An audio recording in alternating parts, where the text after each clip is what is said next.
Welcome back to Out of This World. It's Jamie and Paul, and back once again with your deep dives into Disney. How are you today? I'm great, Jamie. How you doing? Are you ready for some crazy Disney stuff? Uh, when am I not? Let's Ah, do this. Is there ever an end to it? I don't think so. There really isn't. Is Well, there?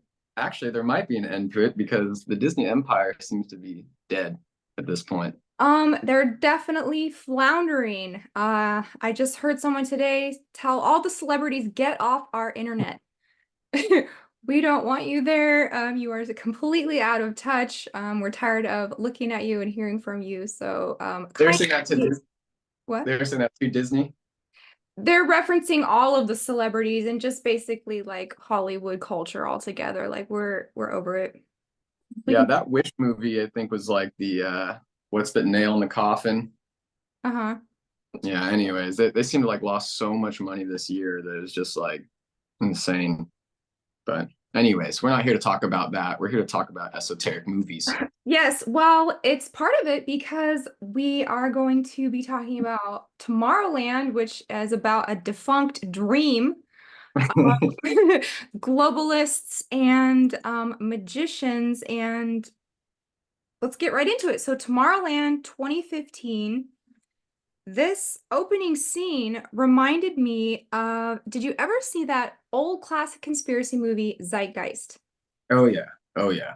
So, Zeitgeist was a three-part documentary that kind of everyone that was into it at the time saw Zeitgeist, right? Mhm. They had it playing on loop all the time at Brave New Books, which is this bookstore in Austin that all the tinfoil hats used to hang out at, and Alex Jones used to go to. It was like literally underground in a basement, like a bunker style. It had all of the banned books. It had, supplements. It had the waters, all of the natural cures, and all of books. But it would have Zeitgeist playing on the screens, but they actually took out the Christian part of Zeitgeist because that was the piece that was not very well researched. So if you haven't seen it, it's about the Big Nine event. The second part's about Federal Reserve, and then the third part is Christian myths or trying to prove that Jesus was just another example of like a Horus or a Zoroaster or Apollo, that type, right?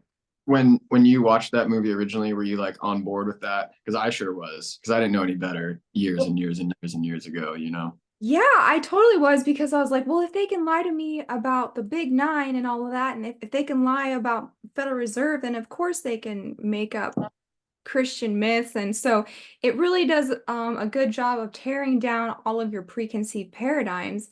But then it really gives you nothing to build back up until the second part, which was like Zeitgeist Addendum. So Hmm. this is actually a trilogy of conspiracy movies. So the Addendum was all about like fractional reserve lending, how the economy is unsustainable the way it is right now. It actually has a lot about confessions of an economic hitman and like the corporatocracy and deeper dives into conspiracy. Uh, and then part three of that was all about the Venus Project. I never saw part three, so give me a little breakdown. So, Venus Project, and Venus is another name for Lucifer. Um, and this was an idea by a guy named Jacques Fresco, who was like a futuristic engineer, think tank kind of person. And he drew out this project that looks like this, Hmm. like Atlantis. Like this. Like this is the future city. So this is the where we're going to be getting the ideas of these new smart cities like the line and whatever else comes out of the zeitgeist. But the first time I saw the drawings for these pre-planned cities, other than it looking like Atlantis, it was just so, You mean yes. like this city? Something like this Um, place? that actually looks nicer. Okay, the way I feel about these space cities is they're so soulless, they're heartless. It looks like, yeah, it's very much an Epcot. So what you're holding up there is the experimental prototype civilization or community of tomorrow, which was Walt Disney's dream in conjunction with the CIA and a bunch of other weird transhumanists who, like I said, were already thinking about building smart cities, remote controlled this, robotic that. And to me, they're very devoid of humanity. Because one man can't design a city for everybody. It has to be a collective endeavor. Right? Totally. And we've sort of alluded to this before, but it's like I mean, I gotta be really careful saying things like this because it's not so much I'm worried about people, but like making bold claims about souls. And you gotta wonder, like, man, what if that place ever came to fruition? You kind of gotta wonder, maybe Disney died at the perfect time. Uh, Yeah. he was like literally on his deathbed, still like plotting the thing, Epcot, like literally hallucinating on the tile corkboards and like planning it all out. It's like how sad that like up to your last minute on Earth, you're still just fantasizing about creating this place in your own image, And so it's like he Right. really went too far with Epcot, in my And, opinion. and the people are almost like just little puppets that you place inside your playground that you Well, made.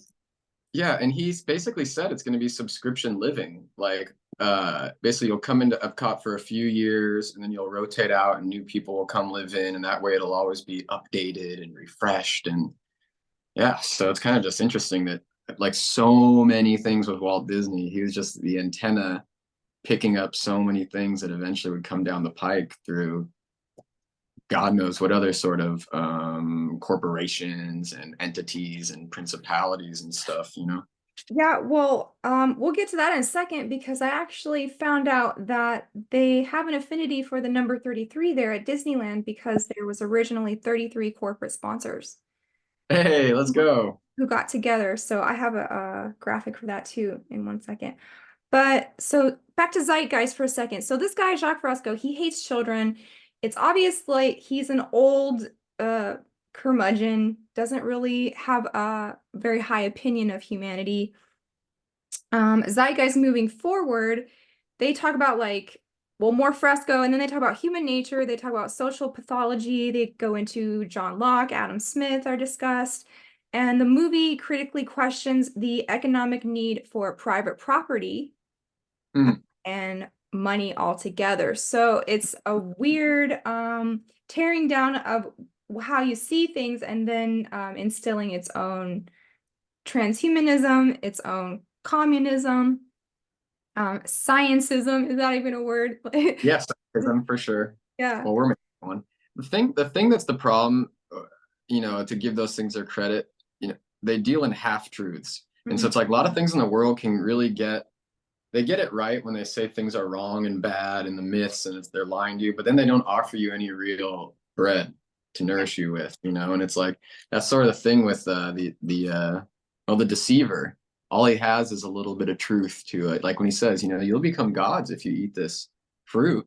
You Mhm. know, he's kind of right, but he's also totally lying to them. And so on some level too, it's like that's the problem with half truths is that yeah, they're just what they say, a little bit of wisdom is a dangerous thing, something Mhm. like that. So, And being able to identify problems without correctly imparting solutions is a really dangerous thing too. So the red pill is good at this. Feminism is good at this. Um, what was the I was good at this. This is what I did till I yeah. like encountered real truth. It's just like everybody needs to wake up and stop doing what they're doing, but I can't offer you anything better except for just believing what I believe because I'm Yeah. so cool. It's like, oh, you're starving, have some poison. Okay, so they advocate a resource-based economy. It's very sketchy because this was like, 15 years ago. And then they talk about how human civilization could start again from a new beginning. There's always this idea of some kind of great reset, like a revolution or a catastrophe that just destroys the existing status quo altogether. And this is a very alchemical way of thinking. Also, it's not like fix things that are broken and leave things that aren't broken alone. It's just they just want to level it and build it back up in a brand new way. So these ideas can be really revolutionary and scary. But then when you put George Clooney some little kid robots into it, you know, you're planting these seeds. And of course, this movie is going to be super diverse. It's going to be super multicultural. It's going Oh, to be the super last woke. What? the last scene when they show like all we'll get there when they show like all the dreamers of the future. Oh, mhm. Literally have Chinese guitar guy, Chinese science car lady, black rhino safari guy, black lady urban gardener, look Mexican judge, Chinese street artist, really really black math teacher, Mongolian windmill guy, Russian ballerina, Indian scientist, camera technician, black hippie rock stacking backpacker. So Yeah. those are all the people we have in our new future. It's like the most eclectic group you could ever imagine that makes no sense. So this movie starts out, George Clooney, he's telling a story about the future, right? Mm-hmm. And he says the future can be scary. And he starts talking about what we're witnessing pretty much like right now or any point in history. Right. Stable governments, overpopulation, wars, famine, water crisis, environmental collapse, economic collapse. I mean, pick a year, it's going on. Things are ramping up now, but it's like it feels like it's just always been that way because the footage he's showing could be from any time period almost. And then she jumps in, our little Casey. I'm calling her Casey McKenna in this movie because she has all these trips and she's like a Terrence McKenna girl where she's just like, dude, I've been to the other world and everybody's got to come to my crazy Tomorrowland and everybody thinks she's just insane. Yes. So anyway, she's like, well, what about science? All the beauty that science has brought to the world. It's like so quickly do they jump in with like, oh, don't forget what science has done for us, you know? And I was Mm-hmm. just like, Not love before, or God or family or like community. right. Like it's all science has brought us these beautiful things to I live. want I want to share you this one little. So this is relevant. So this was a song from Journey Through Inner Adventures Through Inner Space, the Monsanto exhibit in 1967 at Tomorrowland. It's Mm-hmm. called Miracles from Molecules, and I think this is a very telling little bit of hymnology, if you could say so, in the Disney. I won't sing it to you guys as much as I'd love to. It goes, miracles from molecules around us everywhere. Miracles from molecules in the earth, the sea, and the air. Men with dreams are furthering what nature first began, making modern miracles from molecules for man. Mm. Yeah, so this movie's all about that genetic, well, Disneyland's all about that engineering, bioengineering. Yeah, that reminds me of that other documentary they did about aliens. So they were also talking about like molecules and that an alien invasion could also be like a bacterial invasion because Yeah, I mean, aliens could come from out there or they could come from down here. Like, yeah, that's another one of yes. those silly. It's so funny because people have no like context for who I am. It's like, guys, guys are seen Terrence McKenna twice in 5 minutes, but a years ago thing. But he had that whole idea of the spores, alien mushroom spores coming to planet Earth and like starting human life from mushrooms, just like oy vey, you know? Yeah, I read Food of the Gods. We did a show about it. He thinks that humanity's consciousness came from apes getting psychedelic mushrooms and tripping, and that's how people happen. You know, I'll be totally candid. I don't think I'd ever say I believed that, but I was like, well, that's a pretty good idea, I guess. Like Yeah. compared to evolution, you know, who else has got a better idea, I guess. So the tripping cavemen saw the clockwork elves and science Built happened. Tomorrowland. Yeah. So crazy, crazy stuff. Yeah, her name's Casey. She's the female savior. And I did write some notes like I don't know if I was reaching, but I was like, is she kind of like a Sophia? I Um, actually I think Athena, the android girl, is I kind of called her, okay. well, it's like all the feminine in these movies are kind of Sophia, right? Yeah. Like even Mary Poppins, we're jumping way ahead, but you know, she's definitely got that vibe too. Oh, definitely. So Athena and Casey could both be the divine feminine in this. So yeah, George Clooney opens up with apocalyptic events, and then it flashes back to the New York World's Fair in 1964. So here's young scientist, young inventor George Clooney bringing his jetpack to the World's Fair. And there's a lot to unpack when it comes to World Fairs. Like something is going on there. I want to talk to somebody who knows about this because the stuff that they had built up in the cities for these World Fairs and then demolished, it looked super advanced, like space Rome or space Greece. It looked very Olympian. Yeah. Um, I got into this World Fair stuff briefly. I probably spent like 2 months like looking at all of them from like the 1800s to the last one. The last one they did that Disney did or was a part of wasn't even like an official World's Fair. It's like basically only brought on by like private corporations. And there's a whole other thing involved with all the, I guess you could say, litigations involved with that, but it's so fascinating. but this could also be what? Okay, no, go ahead. I was just gonna say a World Fair could also be a prototype of a theme park, something that people come from all over the world to visit.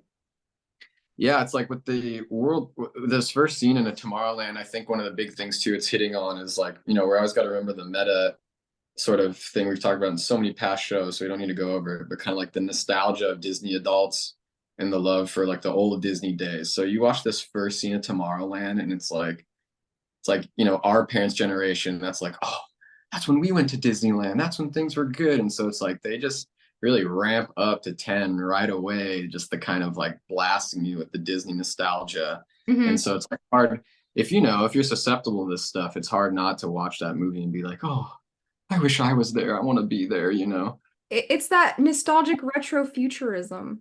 But like we were saying offline, and we both, I mean, I won't speak for you, but I know I have a thing for retro-futurism and mid-century aesthetic, and so it's like one of my notes was like, I don't want to be too scandalous, but I was like, would it be possible to ever have like a retro-future mid-century Byzantine Orthodox church?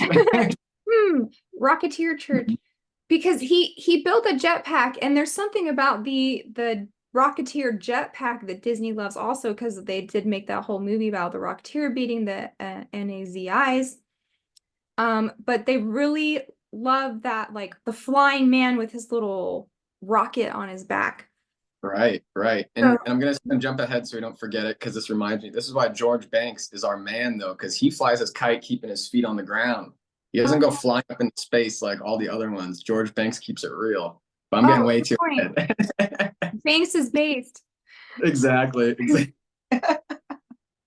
Okay, so this is like right at the height of the atomic age, like you're saying, mid-century modern, spacey, the Jetsons.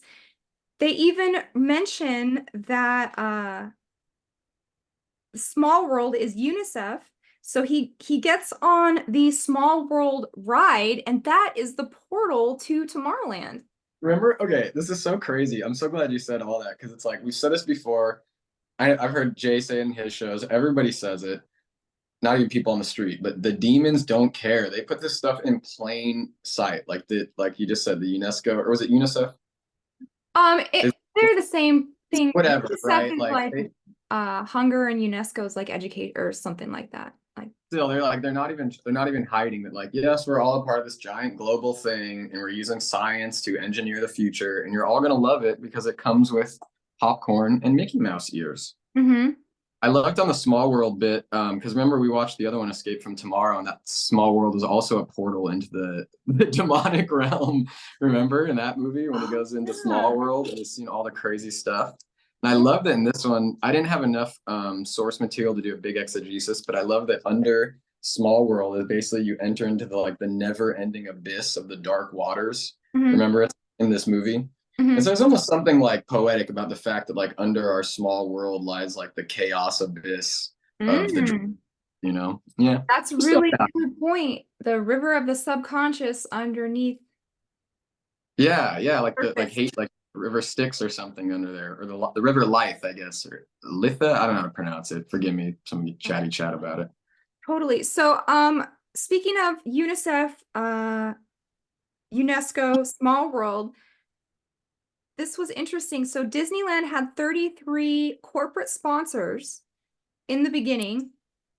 And that's where Tomorrowland comes from, because Tomorrowland was Monsanto land.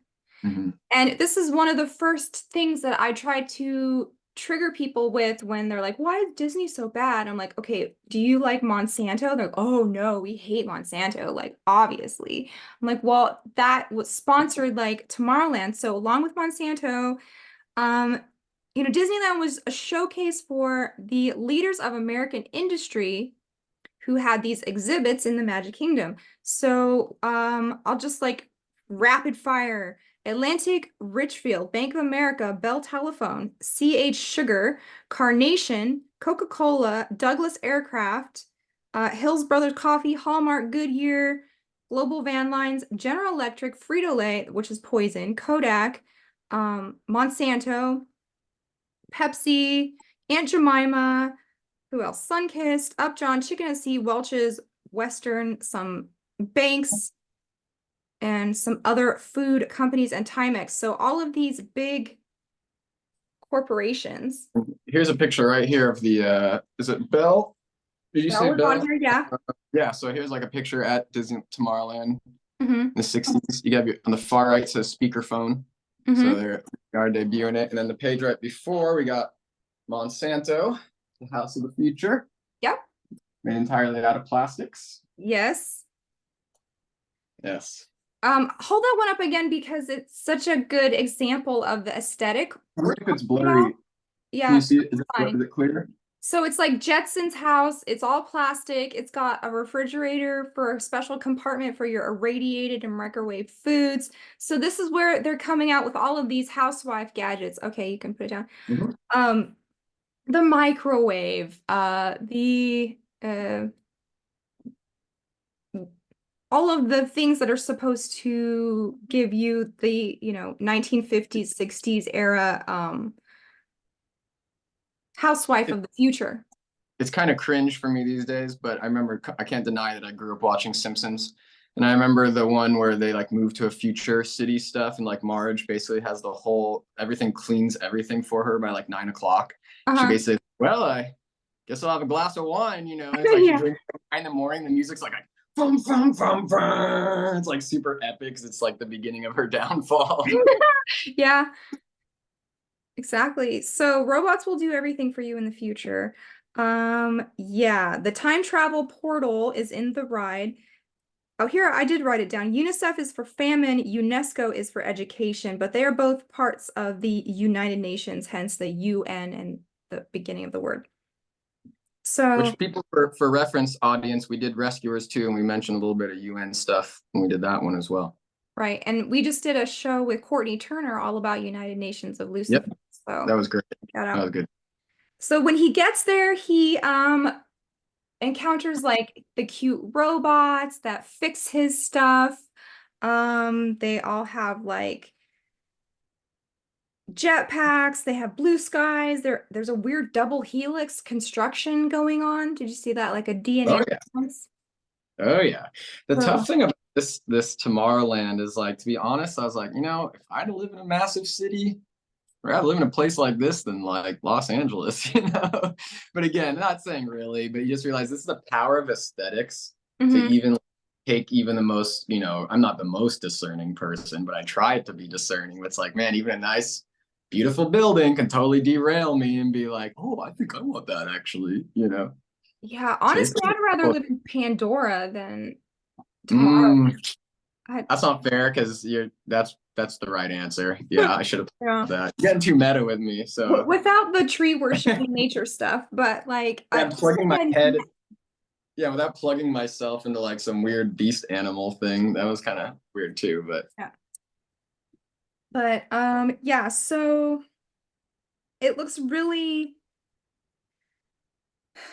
magical is the right word. The future of tomorrow looks like magic. And I was thinking it is kind of corny, but I'm like, if you took somebody from, the 16th century and you plopped them down in Austin, Texas on the freeways and with the cars speeding around and the helicopters and the planes and just the rush of it all, I can see how you could feel like, whoa, because she basically just gets on a subway and looks around, but everything is so fast-paced and fanciful that it does. Right.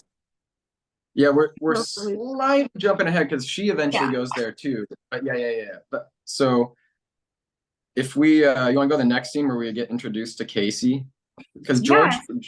Boy George has his little dream in Tomorrowland, and Yep. then they break the fourth wall already. And then he's Hmm. like, no, what about my story? And so we go back and we start the story all over again, which Hmm. from a filmmaking point of view is just like, dude, you're giving us two first acts that we have to like now keep track with is really bad movie pacing too, in my opinion. But so what I loved about Casey's story, she's basically a little girl who's the science girl that knows all the things.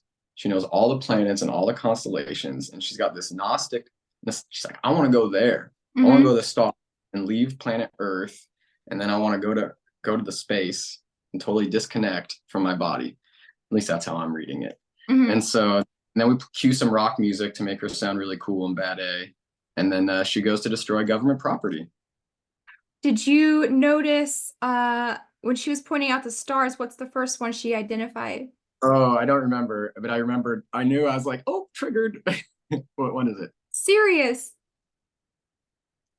So if you don't know, if you know, you know, but Sirius is pretty much the most esoteric, important star of all of the secret societies going back to the beginning of ancient Yeah. Egypt, right? Sirius is Next Venus. Isis, huh? Yeah. Well, I was saying because you referenced Venus earlier and Lucifer, but yeah, Sirius. So Sirius is called Sothis and it is Isis, and then Sirius B would be Anubis. But yeah, so it flashes to 2003 when Casey is a little girl. She's saying, I want to go to Sirius. And then she is really sad because they are demolishing her NASA launch platform that her dad works on. So this is like the space age coming to an end, you know, with the height of the moon landing, right? Mm. And so her dad is a NASA engineer, but now nobody's interested in science anymore. You know, the dream is dead. Nobody wants to go. Where is Elon Musk trying to go to Mars? There is none. There's just, Give him 5 years, he'll be there. He'll show yeah. up. Time, Casey. Just give it time. So I, they are demolishing her dad's job and her NASA dreams, but she's not going to give up on her I science. thought this was a funny, like, I didn't really, from a Christian perspective, I didn't really understand, like, none of this made sense because she's basically trying to stop the demolition of the NASA thing. So they're saying it's good if you trespass on government property because you're fulfilling your dreams and you're a badass vigilante who's a martyr for science. And on the other hand, it's Disney, so clearly trespassing on government property is bad because she goes to prison for the night. And so it's like, what am I just kind of had this Seinfeld bit in my head. I'm like, what's going on here? You know, it's like, what's her, I don't know what I'm supposed to be like, pro NASA, anti NASA, pro government, anti government, watching her destroy the launch pad. So, Hey, acts of terrorism are okay if you are a 13-year-old girl who just wants to go to Sirius. I mean, you know, and her dad will understand. She's done it before. yeah. She's really loving. And she just does it because I don't know why. She has the Here's why she does. Here's why she does. I have a quote. what? Because even the tiniest of actions could save the future. And it's hard to have ideas, and it's easy to give up. Never give up. That was verbatim from the movie. And I just want my little comment here is that I don't need to go into it too much because this is like one of my main theses of this Tomorrowland whole thing and the kind of wider problem with Disney's Tomorrowland, you can say. All he deals in is our ideas, and all the demons have our ideas. It's like saying like when we get too stuck in the world of ideas and concepts, that's like basically the devil's like only ground they have to enter into because like Christ has basically made everything good to go, but it's sort of still in our fallen minds where we're still living in our head of ideas. That's like the only place where we're really susceptible to influence mostly is like in ideas, like Elder Thaddeus says, our thoughts determine our lives. And so I guess what I'm trying to say is like this movie, so I don't miss the thread, it's all about dealing in the currency of ideas. And the big Mhm. ideas will save the world. All you need is one good idea to change things. And I guess like from a purely evangelical point of view, I'd be like, no, ideas won't save the world. Christ has saved the world. And so it's kind of one of those things we just got to be really careful when we get ideas and where they're going and what kind of fruit they're bringing forth. Well, they actually put her up there as the savior of the world, this young girl, right? So we'll Yeah. get to that. We'll get there. Because she's not giving up on her NASA dreams. The science engineering family. This movie reminds me of a lot of that movie with Matthew McConaughey, the tar. Uh, What's it called? yeah. Was that the Interstellar one? Interstellar. Yes, it's Yeah. very much like that. I didn't really like that movie. So, and again, there's no mother. And Disney always does this every time they make a family. It's always a single dad. And he is the NASA engineer with nothing to launch because NASA is fake and gray. Uh, the moon landing is not real. Have you seen the Indian moon landing? No. I Oh, the mean, newer one? yes. Yeah, no, I Oh, haven't. I haven't even come bothered. on. I'll Like, check it out, bro. I just saw a video of the footage of the moon landing of 1969, and he's trying to like close a hatch on one of the rovers or capsules or something, and the lid is like floppy like that. It's not even real. Like this is all Well, Hollywood. so the moon landing's totally not my area at all. I just kind of whatever. But the point is, I just always thought intuitively, like, how'd they get all those cars and stuff up there, dude? It seemed like it was so much work to just even get that little shuttle up there, and now we have like multiple Land Rovers and like all this stuff. It didn't really click with me, you If know? you see like high res pictures of this stuff, like the rover is literally like some lawn chairs taped to a chassis. I mean, it's comical. We have too much fun over here. I We're like know. still in the second scene of the movie. So they do talk about nuclear mutually assured destruction. And this is when the girl gets her pin that when she touches it, she is transported to Tomorrowland, which we were kind of talking about. It looked like the Venus Project of Zeitgeist. Um, and then have you seen those memes like the people who think that the world would be so much different if there was no feminism or if there's no women or if there's no slavery. So they make these memes of like the space city and it was like the world without white people. Have you seen that? No. And it just looks like, Tomorrowland, basically. The Ah. meme was like one of them was like the world without women. And Do you want to pull one up and then I could riff for 30 seconds here? okay, So on let on me the pin is a red pill, of course. uh-huh. She takes a pin and she's red pilled, and she's also, like I said, Casey McKenna, because she eats her or she touches her Tomorrowland pill, and then she basically like transgresses the laws of nature to enter into this liminal space that's Tomorrowland. Hmm. It's some weird liminal Yes, dimension between reality and dreams. exactly. A different dimension. Right. And then I think like when you said the weapons of mass destruction, that's kind of again like I was saying it just a few minutes ago about the ideas, but that's what makes these movies really dangerous. Like let's say if you don't have a Christian context to uh counterbalance all this stuff, because you could just get so scared watching all these images of the world being destroyed and lighting on fire, and you think like, well, what am I gonna how are we gonna get out of this? I have to do something. I have to be a part of the problem, the people that are going to help save the world. I got to join UNESCO. I got to do something. I got to get out there. I got to have a message. I need to tell people to wake up. It's just all this stuff that can be so ego inflating and so delusional because it just fills you with pride. It's like despair.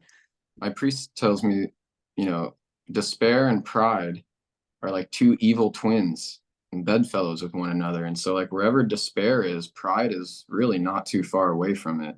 Hmm.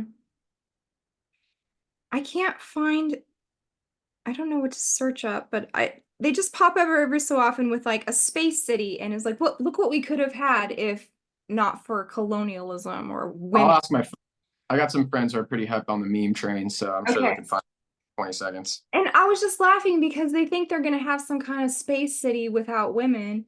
And I guarantee you, if every woman disappeared from the earth, the new currency would be pictures of women.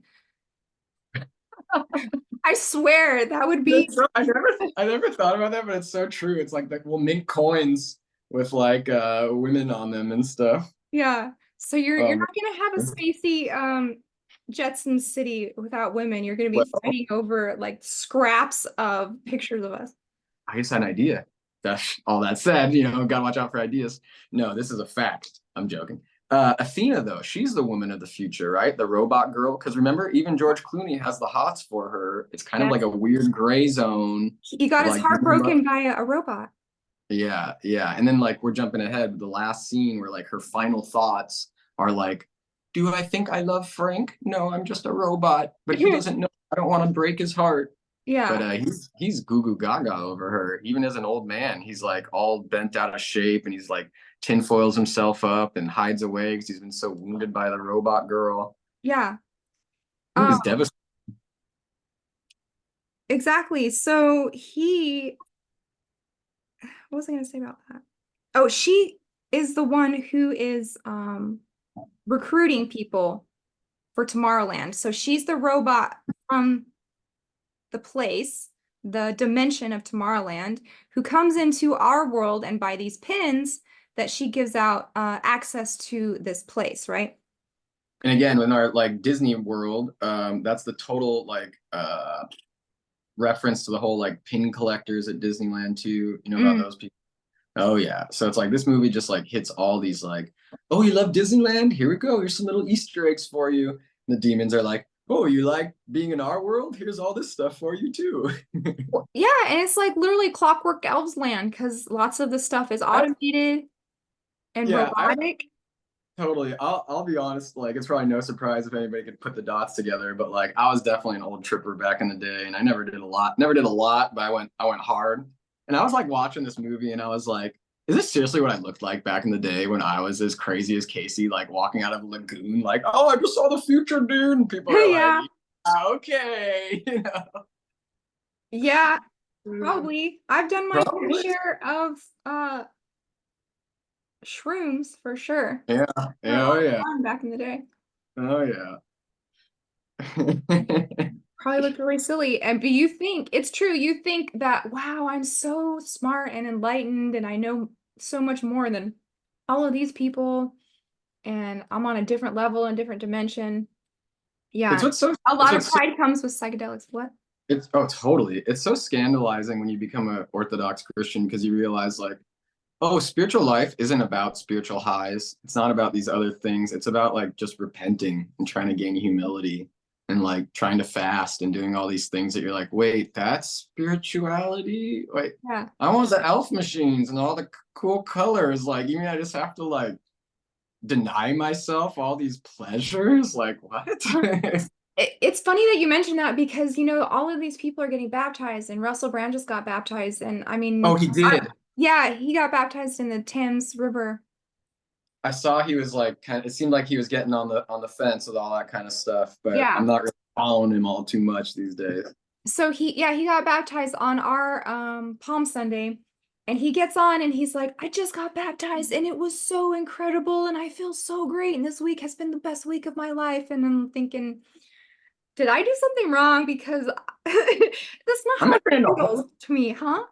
I'm entering into Holy Week right now. I mean, we're now in a Bright Week, which by the Uh, way, Christ is risen.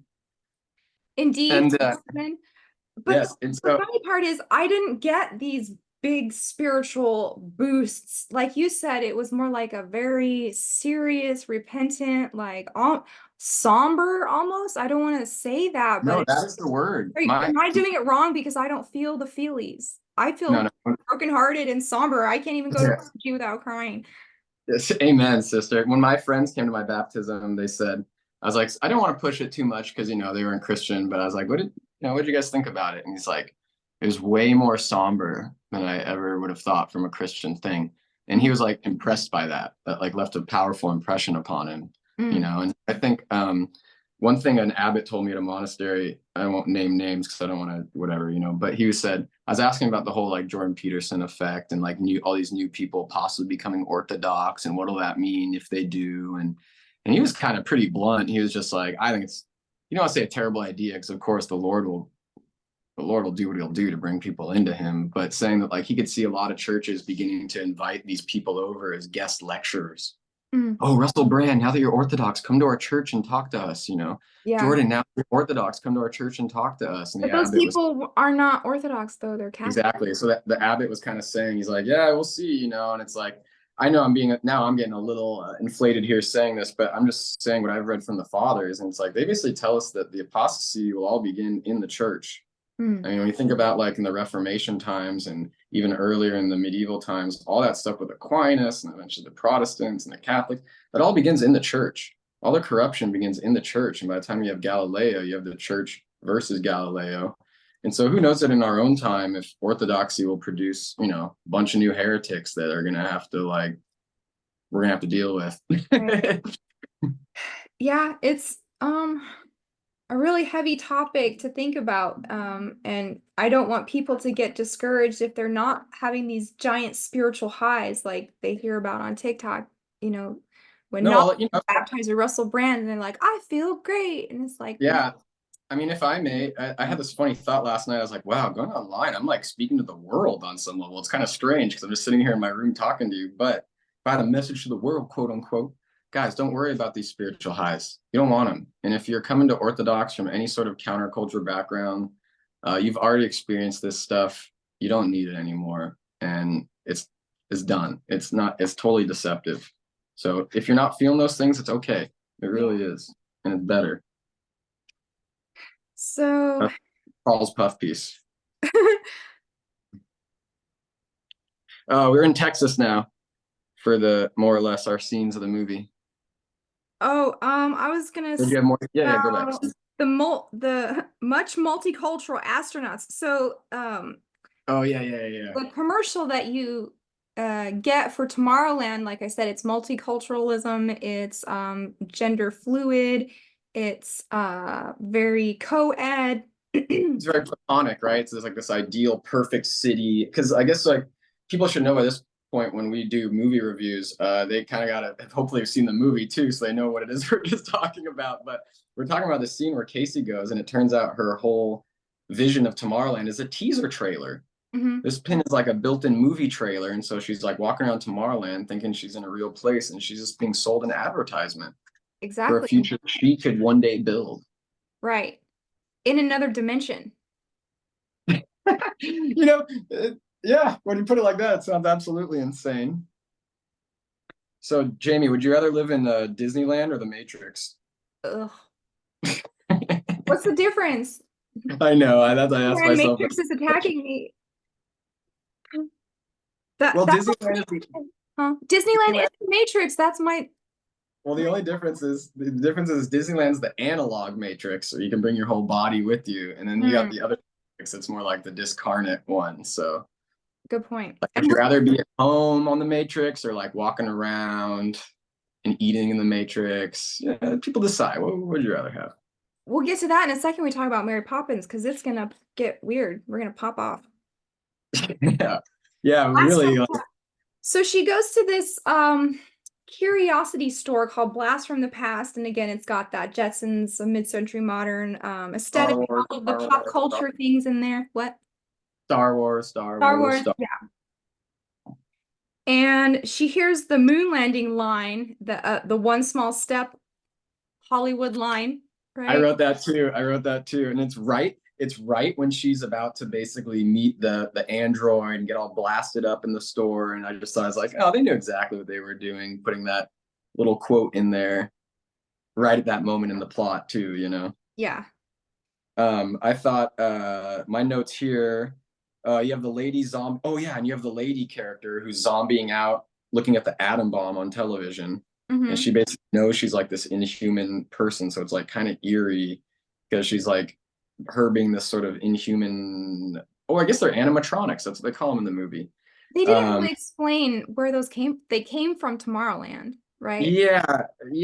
It's like weird because she sort of symbolizes like those people sort of symbolize a sort of subhuman, numbed out, TV tempered zombie disposition that like totally came up with the television. So she's sitting there just like a perfect icon, I dare say that word, of like kind of the whole baby boomer growing up watching the nuclear war on television. Oh, did you notice too the quick shot of the Planets of the Apes board game? I did. I thought it was funny. They had to show us too that we don't forget you evolved from monkeys, people. Right. And And then I going love back to that. So not only did we evolve from monkeys, we're going to devolve or do a loop-de-loop back into smart monkeys. So the cavemen that took the mushrooms to get conscious, we're I gonna like the go loop. back with them again sometime. I like the idea of the loop-de-loop because then I feel like I'm still at Disneyland and having a good time in my devolution, you know? Yeah. The one one other note in this shot was or this scene was that the guy, what's his name? Peel, the actor, Keegan Peel, whatever. Yeah. Yeah, yeah. He gives this very like Walt, he's like basically being a mouthpiece for Walt Disney, giving this like meritocratic, I don't know, like that's sort of like dreamers will build the future. He gives all this stupid rhetoric spiel about like, haven't you ever had a dream? You know, all that kind of stuff. And he totally baits her into giving up her pill.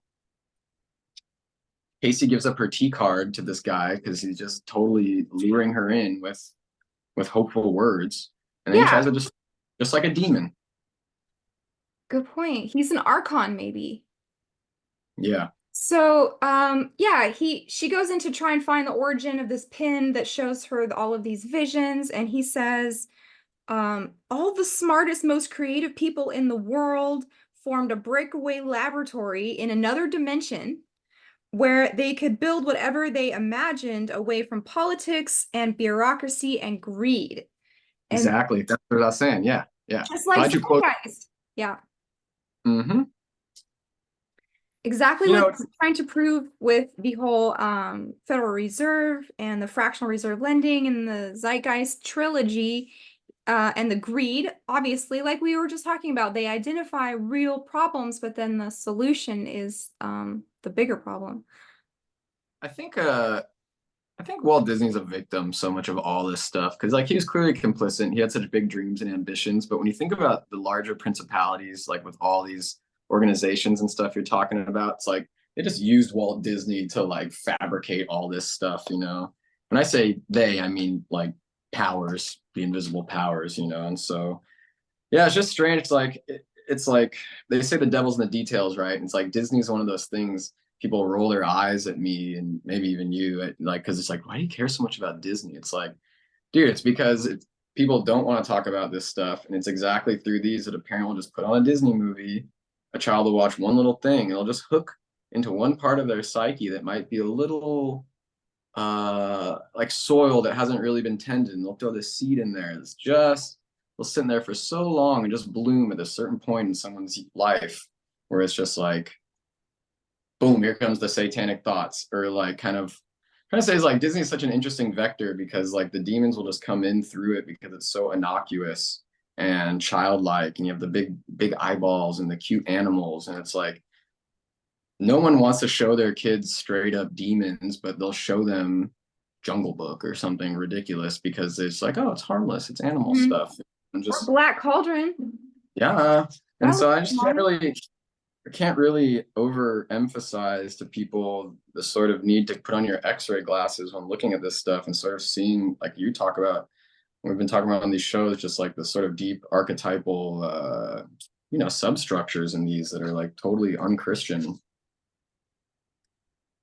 Yeah, they're very Gnostic Luciferian ideas. So the people that formed this breakaway Tomorrowland were called the Plus Ultra. Mm-hmm. I was like, that's corny.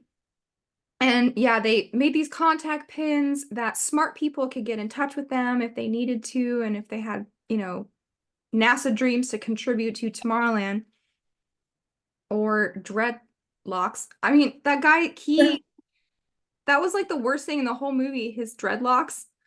The You Plus see Ultra that? sounds like a mattress company or something. Totally. So then you Yeah, dreadlocks, those are pretty bad. um they built something they shouldn't have. And so she has to go visit George Clooney, who's now grown up. He is like a hermit, like a science hermit, because he has this doomsday clock that he built. And George Clooney tells her she's not part of something special, i.e., space travel. There's no such thing. I mean, he's trying to be like a voice of reason here. Like, I kind of agree with that. Like, all the people trying to go to Mars, I'm like, nobody's going to Mars, you guys. Well, the irony of all of this in the script writing, though, is that this is still inside the Tomorrowland movie, where ultimately it's still, totally pronouncing a certain message to everybody. But you're right. In the movie, he's kind of like the voice of reason. He says, "You've been manipulated to feel like you're part of something incredible, that you're special, but you're not." And I'm like, yeah, George based. Well, I mean, that's the truest part of the movie is that the astronauts are actors, in my opinion. Of all of the things that I've seen from NASA, I feel like these people are actors. Nobody ever went to the moon in 1969. I don't think there are rovers on Mars. I just think a lot of these things are funnels for money. Oh, I just had a Mind thought. control. I just had a thought. Tomorrowland is kind of like a proto Star Wars sequel movies where you have like the girl boss Rey, who's Mm. like coming to the failed old timer, Luke Hmm. Skywalker, and George is like the failed old Tomorrowland dreamer. And now he's gonna have the new Casey Science McKenna girl come make everything better for him. And she's like twice as smart as him. Like he's on their like little test for who gets Tomorrowland. He scores in the 40s and she scores in the 70s. And it's like so 70? Score 70? yeah. Yeah, so going to Mars is some bullshit. They Amen. they could build a ride like that. Like if you went to Epcot and you go on mission to Mars, you feel like you probably were shot into space and slingshot around the moon and landed on Mars and like weightless and all of those feelings. They could easily recreate that in some kind of bunker or facility and take people on a tour of space for millions of dollars and they never left the parking lot.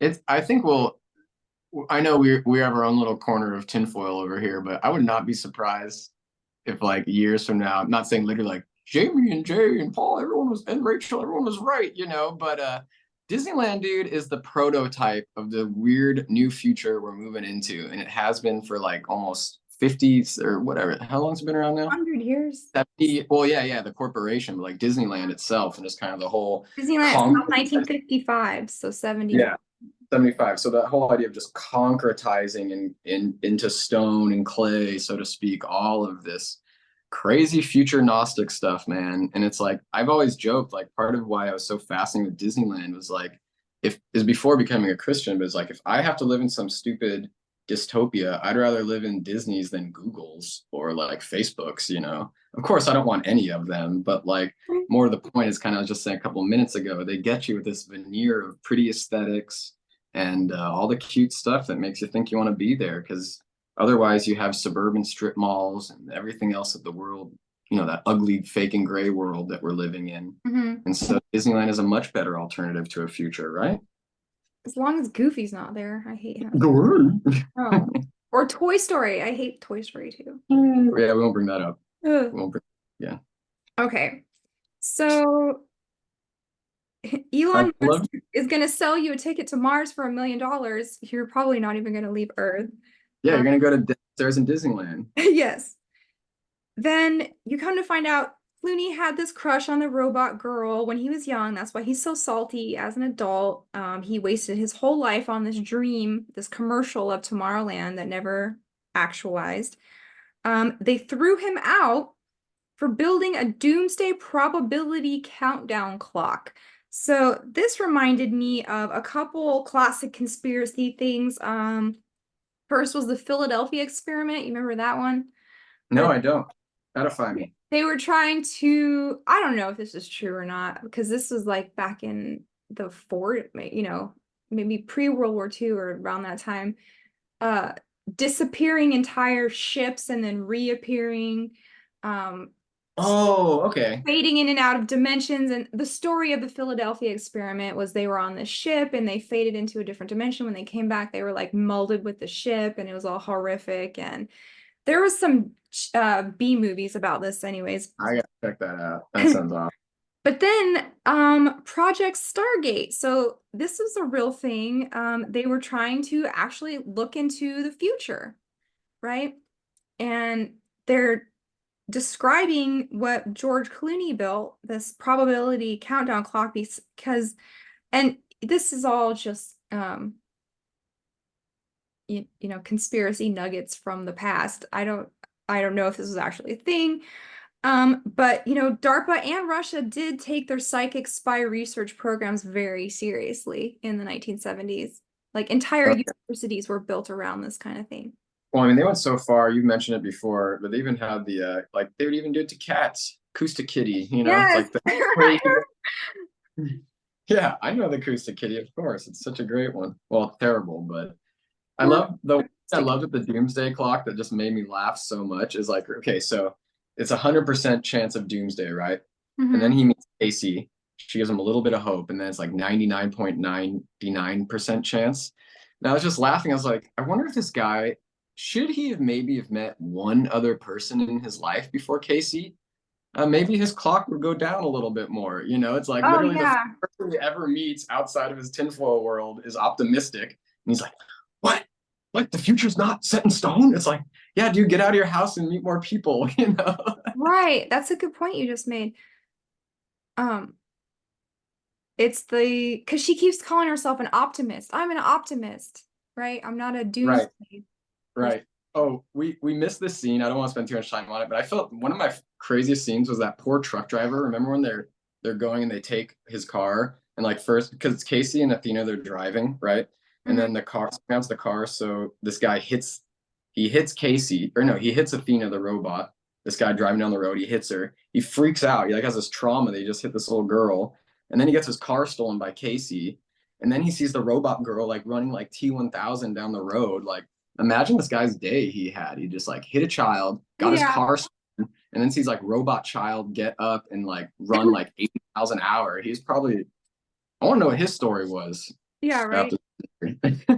Well, then the Men in Black probably come and erase his memory, so he doesn't. They goo him. In this movie, they just shoot you to goo.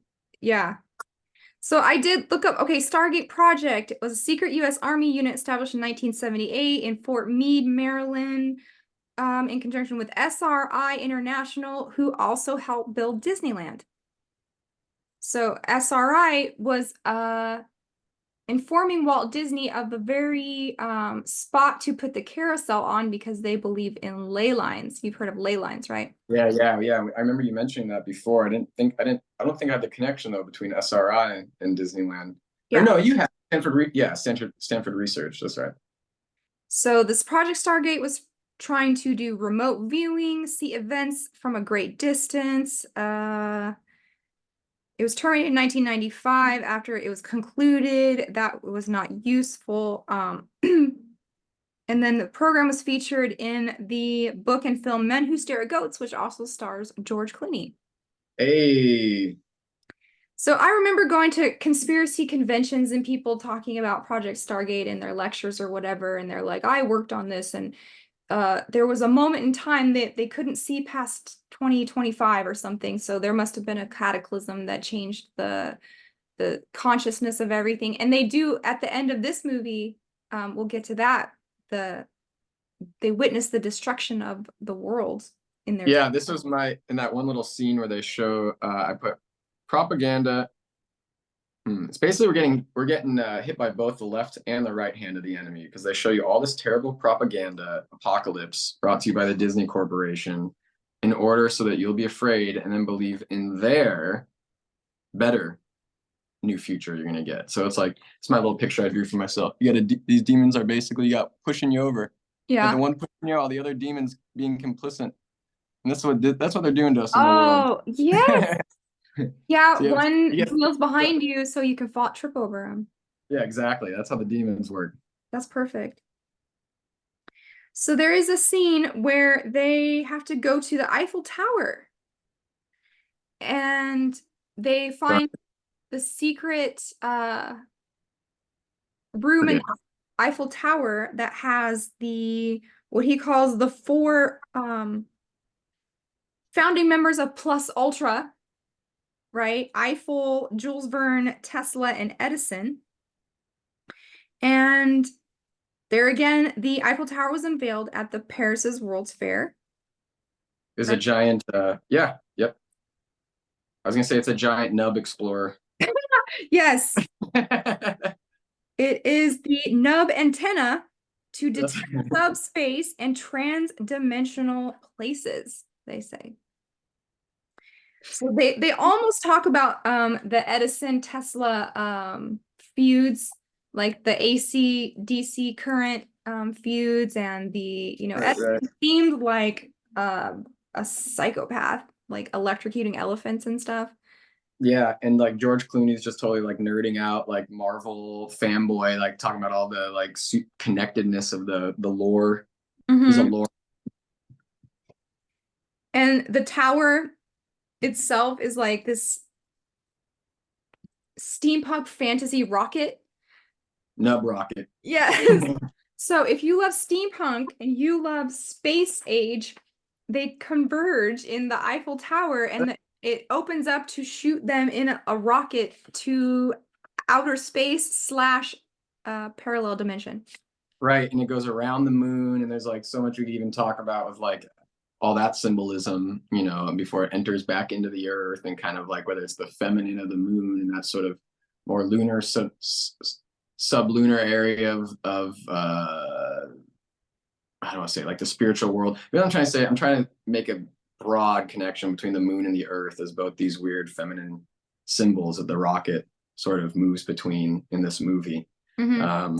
Which then again, like it doesn't really explain how you enter into another dimension with this physical rocket, but we're just gonna let that go, I guess. It looked like they hit the what do they call it?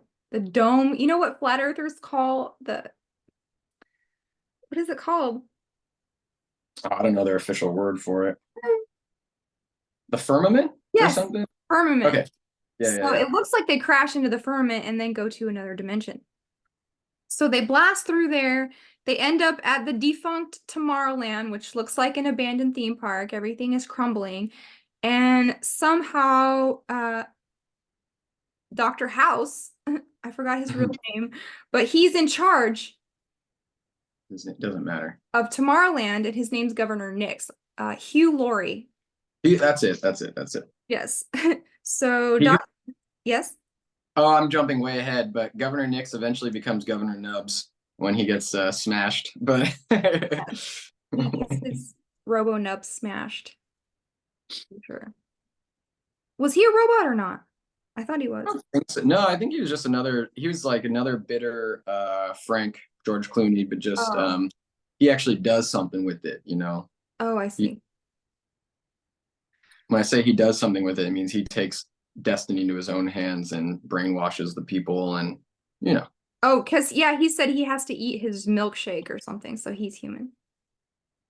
But the robot girl, Athena, she's a sort of Lucifer Prometheus because she's stealing the technology of Tomorrowland, and she is defying Governor Nix A great point. and going back to Earth to try to bring this to humanity again. Totally. Wow. And like, yeah, so not only is she Prometheus, that's awesome. Yeah, not only is she Prometheus, she's also Athena, all the whole just being born from not natural means, from the Zeus's forehead type of stuff too, being totally an intellectual conception of man, this feminine ideal, who's also Prometheus. Yes. So I think You we just should got figure out going on. Casey is Sophia and Athena is Prometheus. I like that. Yeah. Yeah, I And like that. House is the Demiurge. Yes, yes. And yeah, okay, we'll wait till we get to Mary Poppins because I got some of that for that one too. Okay. But So this is the climax of the movie where she finds out Casey, she's the one that can fix the world. She can fix the bridgeway from Tomorrowland to Earth, or this portal between dimensions. Except for the arch villain is actually AI, right? It's this they call it the Monitor. yep. The all-seeing eye, which is a tachyon. I mean, sci-fis love their tachyons, right? Like, leave it to Star Wars and Star Trek to bring tachyons into the. It's so lame because like that stuff seems so cool, romantic, and like kind of I'm trying to keep hinting at today is like aesthetics are Mhm. such an interesting way to lure people into deception as much as beauty can also, be great way into God. But yeah, this tachyon stuff, it's like so stupid because like you realize being a Christian is way cooler because we actually live with like saints and angels and all these like actually real spiritual things, not just like, oh, tachyons, you like see the future, dude. It's Yeah. cool.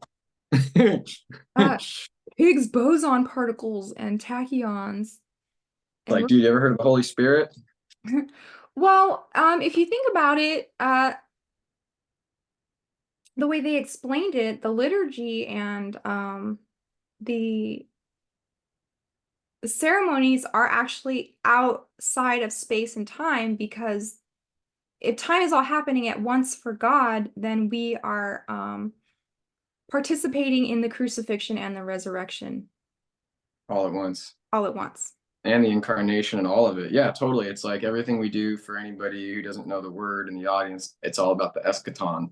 You know, in many ways, when we go into church, we're entering into that eschatological space where heaven and earth meet, you know, like right down the way the church is laid out, where like the narthex sort of symbolizes earth and the church itself represents sort of heaven, you can say, and the altar is like even that, the throne of God beyond even that, you know, and yet here we still are in time and space worshiping and liturgy. So it's just so powerful. I mean, everything people want in this sort of whether it's Star Wars or Disneyland or whatever, science nostalgia, mysticism stuff, it's all in Orthodoxy, but way better, obviously, and filled with truth and way more grounded in reality. But that's my bad little sales pitch for Orthodoxy. Well, it's so true though. If you like timey-wimey stuff, if you like philosophical stuff, if you like big tough questions, if you like discipline, You like there's art, definitely huh? art, Art. beauty icons, you know, Yeah. the architecture, all even right down to all of the embroidered cloths and everything that are always up and around the churches, all the flowers, you know. Even if you're a man wanting to go your own way, you can become a monk, and you don't have to bother anyone anymore, and you don't have to be like bothered by women anymore. So And if you want to be a woman who hates men, I'm being loose with that, you go be a nun too, you know. yeah, You don't have to go hang out in the world. right. So the machine, the all-seeing eye, they call the monitor, it keeps in touch with other dimensions that he calls deviances away. So they're very close to our world, but not exactly of our world. So this Again, is it's all the realm of anti-Christ. angels. and demons. I'm sorry, go ahead. I was just going to say this is describing the realm of angels and demons. Exactly. It's like it's the classic like antichrist stuff, our lowercase AC stuff that's like, yeah, in the world but not of it. It's like they take all of our words, all of our terms, and then co-opt them for all these like way lesser, you know, grayscaled versions of what's actually the real truth. Mm-hmm. This scene was funny with the monitor because they basically are just psyoping us in plain sight. Again, with like the two demons pushing each other or pushing you while the other one trips you. Because they basically have this giant Tomorrowland pin and it's inverted, right? It's convincing the whole world to feed the wrong wolf. But we'll feed the right wolf because we're Yes. the right, you know? And they just literally just bait and switch us. So it's like in plain sight with this movie. And the I right wolf is science Of again. course. My hot take is like, I'm glad everyone's here because this movie's way cooler to analyze than like a typical Pinocchio, you know, do our Jungian esoteric take. Because this movie's just so much weirder with like the more implications of its larger meta verse involved with it, you know? Mm-hmm. So the same for the audience. Jamie does pretty hot takes over here, people, on cool esoteric movies. So you're in the right place, everybody. I thought of another movie we could do. Hunchback of Notre Dame and Mars Needs Moms. Maybe we should do those. Okay. Yeah, Hunchback. I walked that one a little while ago and I was like kind of like this movie's pretty mature. There's a lot going on in this movie that Yeah. And if you've never seen Mars Needs Moms, it's pretty yeah, wild. let's do it then. Okay. Let's do it down the road. I'll make a Right. note. Back to Time Machine. The monitor can see backwards and forwards in time, so she does this whole H.G. Wells time travel where she sees the far enough into the future that there's nothing left. It's all swampland again, time of the dinosaurs, circle of And life. she's a natural. She's a natural, of course. So like General Nubs is looking over and he's Yeah. oh, Yes. I wasn't expecting this. Maybe she actually is based in science. Yeah. And well, and he is like a Ayn Randian type of character also, because he doesn't Dude, want other people in their Tomorrowland. He doesn't want to allow people in. She's like, no, we have to allow them in because we need the globalism and the multiculturalism, and you can't just like build your breakaway civilization and ignore everybody. spot on. And come to find out, the world is ending in 58 days, according to Mr. Monitor, all-seeing eye of Sauron there. And not everyone is going into the future. But then they realize that the machine is actually broadcasting the future instead of making people feel positive about it.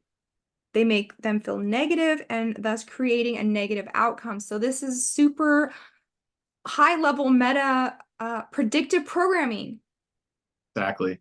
It's very much that. It's kind of like the wait, so you mean to tell me they're pumping images into people's minds that are destructive and propagandistic, and then wondering why no one is doing anything to be optimistic in this world? Who'd have Yeah. thought? She just said something. Oh, it's okay. I can't remember. Let's keep going. I was just going to say, so the machine amplifies a possible future and transmits it into a feedback loop or a self-fulfilling prophecy of doom. And this is like the predictive programming of media, and it gives the idea over and over again until they accept it. And this made me think of algorithms, Mm. because not everybody is seeing the same internet. Dude, I remember when I first started encountering this, whatever, how many years ago now, but like I'd tell my friend, oh, look up this thing on Spotify. It's like, oh, this is a great playlist Spotify made, right? And you go look at your friends and it has none of the same songs that yours has. And it's literally the same exact like classic blues playlist or something, you know? When you were saying just there, I remember what I was gonna say. The problem with this sort of scene too is like the classic your thoughts, like to almost, it'll be a paradox what I just said about how our thoughts determine our lives. It's true, but the other side that is AC about this is just have good thoughts, bro, and the whole world will become better. It's like, oh dude, it's your negativity that's bringing us all down. And it's like that is true, but without Christ you're just constantly going to be in this like dichotomy of like good thoughts, bad thoughts, good thoughts, bad thoughts, you Mhm. know? And so I don't know, it's just another one of these things that like these movies at their very, very best can give a little bit of hope, but they can't take you all the way because they're still totally caught within the created world, so to speak, rather than the uncreated world of God. So And the flip side to that, I think, is like the people who just like good vibes only, and they can't handle the ups and downs of life and the purpose of suffering, and a very lack of empathy for people who do struggle because they don't want to be around somebody who's not got good vibes, you know. So man, it's the dichotomy of it all. dude, I live in hippie country. Like literally I live in Humboldt County, California, like the weed capital of the world. So I'm around so many of these Rasta hippies, the white Rasta hippies, and it's like all about that. That's a whole other, I'll do totally tangent way too long, just be mean gossiping. But I literally encounter it every single day of like the good vibe stuff. It's just like I literally met this I shouldn't say met, I know someone. It's like literally stepping over homeless people saying, ah, that glass bottle, that needs to get recycled. That's like a $4 glass bottle, man. He's like just leaving it on the street right there, dude. I'm gonna go get that and like get some money for that thing. That you don't know that like Betsy at that farm needs that glass back. They spend good money on that. And this homeless guy's just like using it. Yeah. It's so sad, dude. It's like so it's just it's demonic hearing something like that, you know? It's so heartbreaking. They care more about the earth than they do about people. And that just reminded me of one time I went to Asheville, North Carolina, which is also a very crunchy place, like Yeah, humble. I know. And going into the park where all of the homeless people hang out, they had a campaign to knit sweaters for the trees for the cold months. So all of the people of Asheville got together and they knitted sweaters for the baby trees, and all of the homeless people are hanging out freezing. And I'm like, of this only in Asheville are you going to see sweaters wearing trees and people going. One last thing on this whole note, a good note on that. One of these things I love about now that I pray frankly in the Orthodox world is like, oh, if I have to buy bad food from the cheaper grocery store, I'll just pray over it and be grateful that God has even given me this to eat. You know, you don't need to buy $8 milk Mhm. if it means you can't afford to do other things in your life because you're so insistent on having the perfect food for your perfect body, you know, but meanwhile your spiritual life has like, you know, no real substance to it. I mean, I'm just regurgitating what you're saying about just being so obsessed with the material. Well, let's get back to the algorithms because, like, when you log on, it's going to show you things for you. Like, your YouTube page is going to recommend things that based on what you've been searching, and also in a more sinister way, it's going to recommend things that it wants you to think. So you log on to an echo chamber. If you're already a feminist, it's going to tell you to hate men. It's going to show you all of the top stories, which men do horrible things, you know, like graping lizards and crazy stuff. That was the newest one. If you hate women and you think that they're the downfall of society, every time you log on, it's going to be pearly things. It's going to be Andrew Tate. It's going to be whatever you hate. It's going to show you that more so that you fall deeper into that way of thinking. Well, and what I noticed too about the algorithm, why I hate it, but I also laugh. I'm not like too worried about it taking over the world because one can't even shuffle all of my songs in Spotify from the beginning to end. It always plays like the same 20 over and over again. So it's Yeah. totally stupid on a level. But on YouTube, what always gets me is like Orthodoxy is so small that they always send me Catholic things. They're like, "Oh, you're interested in Catholic saints, aren't you?" It's like, no, I say no to every single everything but Orthodox that I get that's like Christian on my feed. I'm Yeah. like, no, no, no, no, no, no, no, and it still can't get it right. Yeah. And I just laugh. I'm like, that's something about our Orthodox thing. It's like we're so you know, the church is so unimpre can't be disturbed by those sorts of things that the algorithm can't even get to us as much as I want it to sometimes, you know? Yeah. So just keep in mind, you're not logging into a completely objective place that is just data. This is a demonic realm. And if you want to turn this off and go outside right this second, I do not blame you. You don't have to stay here listening to Yeah, us. But we'll be here. Pause. We'll come back. Paul and Jamie will be here. yeah, And you can stand outside and listen to us too. How about that's true. That's true. So, it's not what you think it is. It's a different dimension that is designed to give you something called mean world syndrome. that? And that was taken actually from television. Psychologists were noticing that if you consume too much media, too much news, newspapers, magazines, CNN, TV commercials, all that, you are going to think that the world is a terrible place.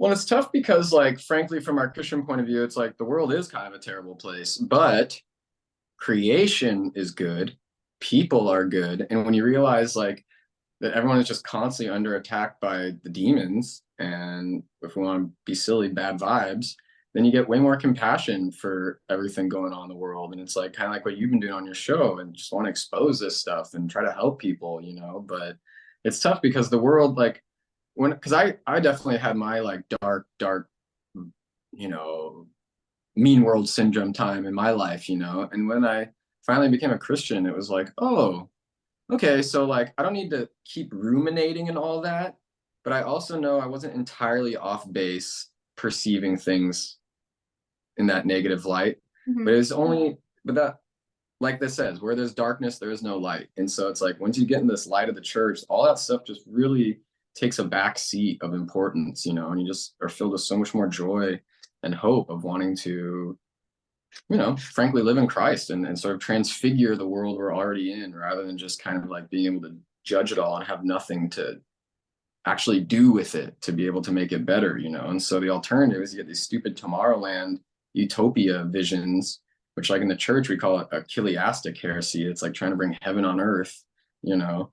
but it's through this whole science imagineering dimension of it. And so it's just kind of like, it just makes me sad. It just makes me sad watching all this stuff, you know. It's like And it even gets me, and I literally know what's happening, and it still affects me. So, and you can just see how it has completely ripped apart men and women, especially in the past 3 or 4 years.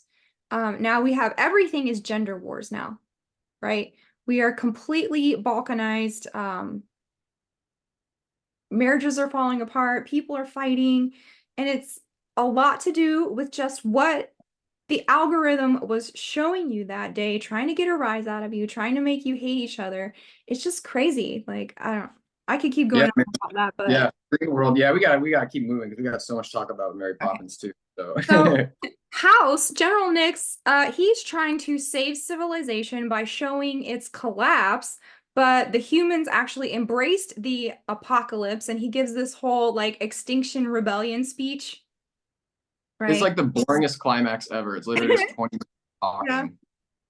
And And he just so he doesn't think that humans deserve to go into the future. So this is what we have right now with our technocratic leaders. They want a very small population who is completely 100% surveilled and mind controlled.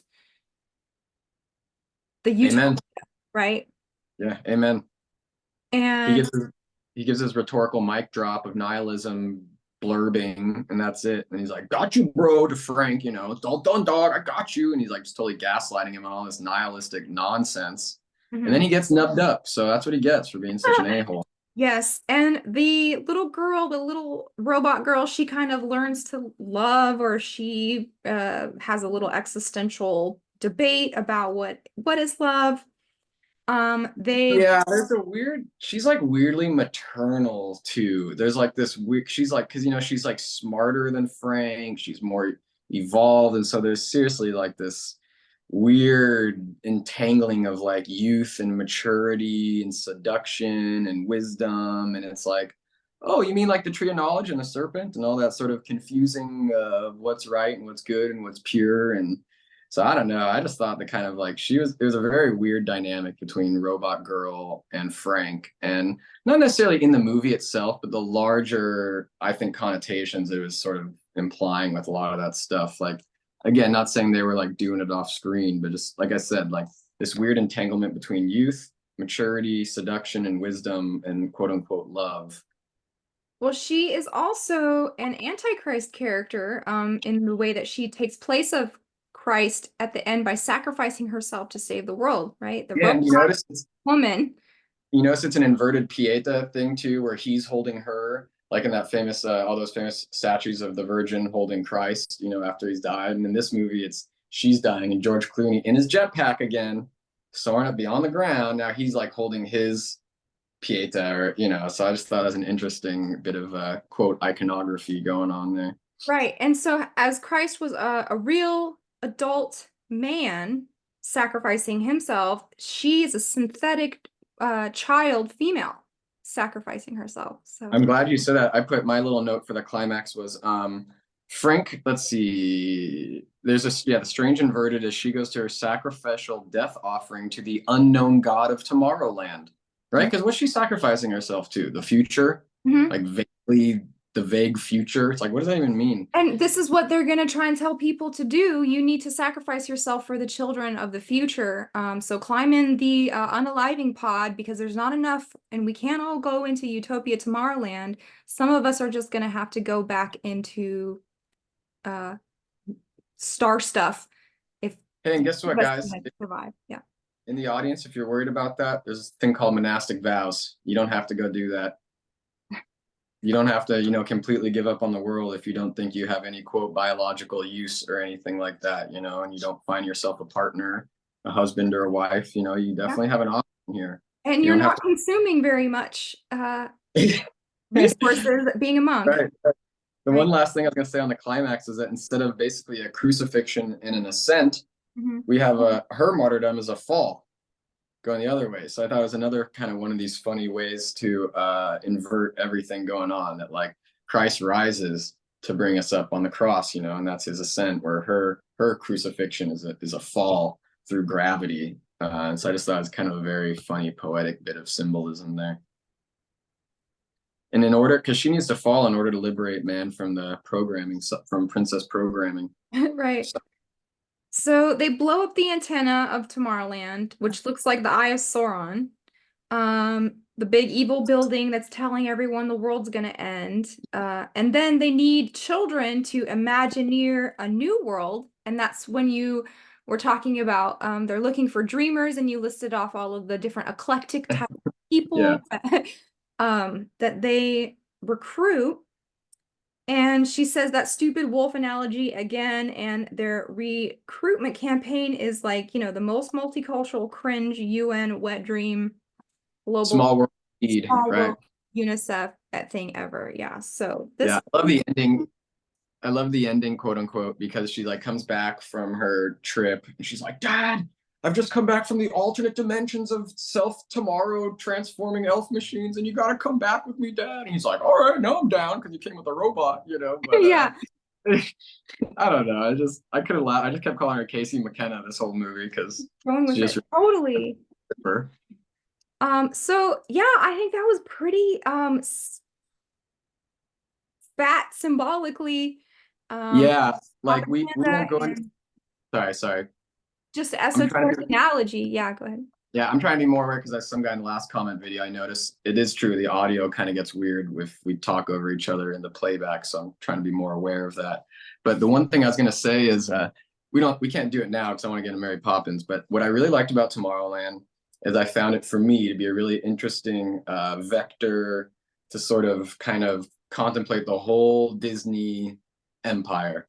Because it's like, it's so meta, this whole movie. It's like the way it sort of is missing its King Disney, King Walt, the way it's sort of still trying to hold on to that dream, where they're trying to take their Christ's vision and bring it into the future, and yet without a leader, you know, this thing just becomes this corporate Hydra tentacle company that spins and spins and gets into all these nooks and crannies of places that best leaving alone, you know. And so I don't know. I just thought Tomorrowland was a pretty fascinating, like meta dive on the state of the Disney Corporation. And I knew when we talk about it, you'd have this whole other stuff to bring in with all the geopolitics, and it just hits all these buttons, this movie. So check it out, people. Pretty weird. It's not a good movie, but It's not. Well, let's talk about a really good movie, in my opinion. amen. Mary Poppins. Now, this is probably my lifetime most favorite movie since I was a kid to now. I didn't watch it this time just because I probably put that movie on once a year. Do you need to? Anyways. So I know every line, I know every song, I know every character, I know everything that happens in it. But it is so much more interesting than you all can conceive, because on the face of it, Mary Poppins just is like a nice movie, a story about redemption. You know, the bad parents caught up in their own interests need to be shown the error of their ways, right? Yeah, we could do a very simple, like, let's not write off the fact that there is a positive spin. It's all about love. It's Mr. Banks. He's growing his heart, but that's the normie take. We know that. So let's go a little deeper, because I have a few things of what I think Mary Poppins is about. Okay. It's about family, love, and life. Obviously, the obvious one we just said. It's Mr. Banks's exorcism. Mary is the exorcist. That's one way you could look at it. Okay. It's the end of the English Empire and the beginning of America as a world superpower. Yeah. Because it's so interesting, because Walt Disney changed it from being in the 1930s to the 1910s. You just got to wonder, maybe in his quote unquote unconscious, if he was like trying to put an American flag on this movie, you know, and because he's very much the American artist, you know, of the 20th century. Yeah. And then a couple of things I thought is about addiction. Mr. Banks we could get into all that, but he's sort of like the addict in many ways. And then we have the Gnostic cosmology, of course. And then the funny answer is that Mary Poppins is a drug dealer. And basically, Mr. Banks resists her drugs the whole movie until the very end. And then he finally takes the pill, but he still keeps it real because he keeps his feet on the ground with his kite, unlike everyone else who's like sitting on the roof and laughing and jumping into hallucinatory paintings. And she's giving him spoonfuls of sugar, quote unquote. So It's not really what I think it was at, but I just thought it was funny on one level. You could say Mary Poppins is about drug dealing, but Well, Mary Poppins is about so much more than even this movie because it was actually a whole series of books. And the author, Pamela Travers or P.L. Travers, she was a student of the mystic philosopher George Gurdjieff. Yeah, I know Gurdjieff. He's tied into the Jungian stuff too. Exactly. So he taught that people are not conscious of themselves and live their life in a state of hypnotic waking sleep, like sheeple, basically, Mhm. right? And he thought that it was possible to awaken to higher states of consciousness. He had a whole program how to do this. Uh, and this is kind of what Mary Poppins is inserting into the family, a jolt or a wake up, right? It's time to get up, and you're living in a dream state where your priorities are all out of whack and it's time to snap out of it, right? Right. It's the weird way this movie's like Tomorrowland. They're both like red pilling us, or they're like these agents of the red pill or whatever pill you want to call it. The dream pill, we'll call Yeah. that or something. Yeah. Disney. So, and this is also, it can be segued into Christian thinking because that's an, a spiritual thought, like we are all blind in our sin, right? We're not conscious of it, and the Lord opens the eyes of the blind, and it's like such a contrast. Now you can see, or now I'm awake, right? It's Right. In the nicest way, I'd say I try to watch these movies as if they're pre-incarnational. So I could Mhm. kind of be like, okay, see, Mary is kind of like the logos of Christ, and Bert's kind of like this, and Mr. Banks is kind of like the fallen sinner guy, but that is almost satanic because that's like that's the symbolic take. They always want to take like how, oh no, see, it's like Christ by 3 degrees of separation. just the hero journey. Yeah, exactly. It's all hero's journey. So like it's like, yeah, I try to be pedagogical and look at it that way, but the reality is like you're saying about the timey-wimey stuff, like time is real. And Christ has been like, we've had a church for 2000 years. And so we can't really just play the game that like, no, it's a symbol of Christ. It's like Christ isn't a symbol.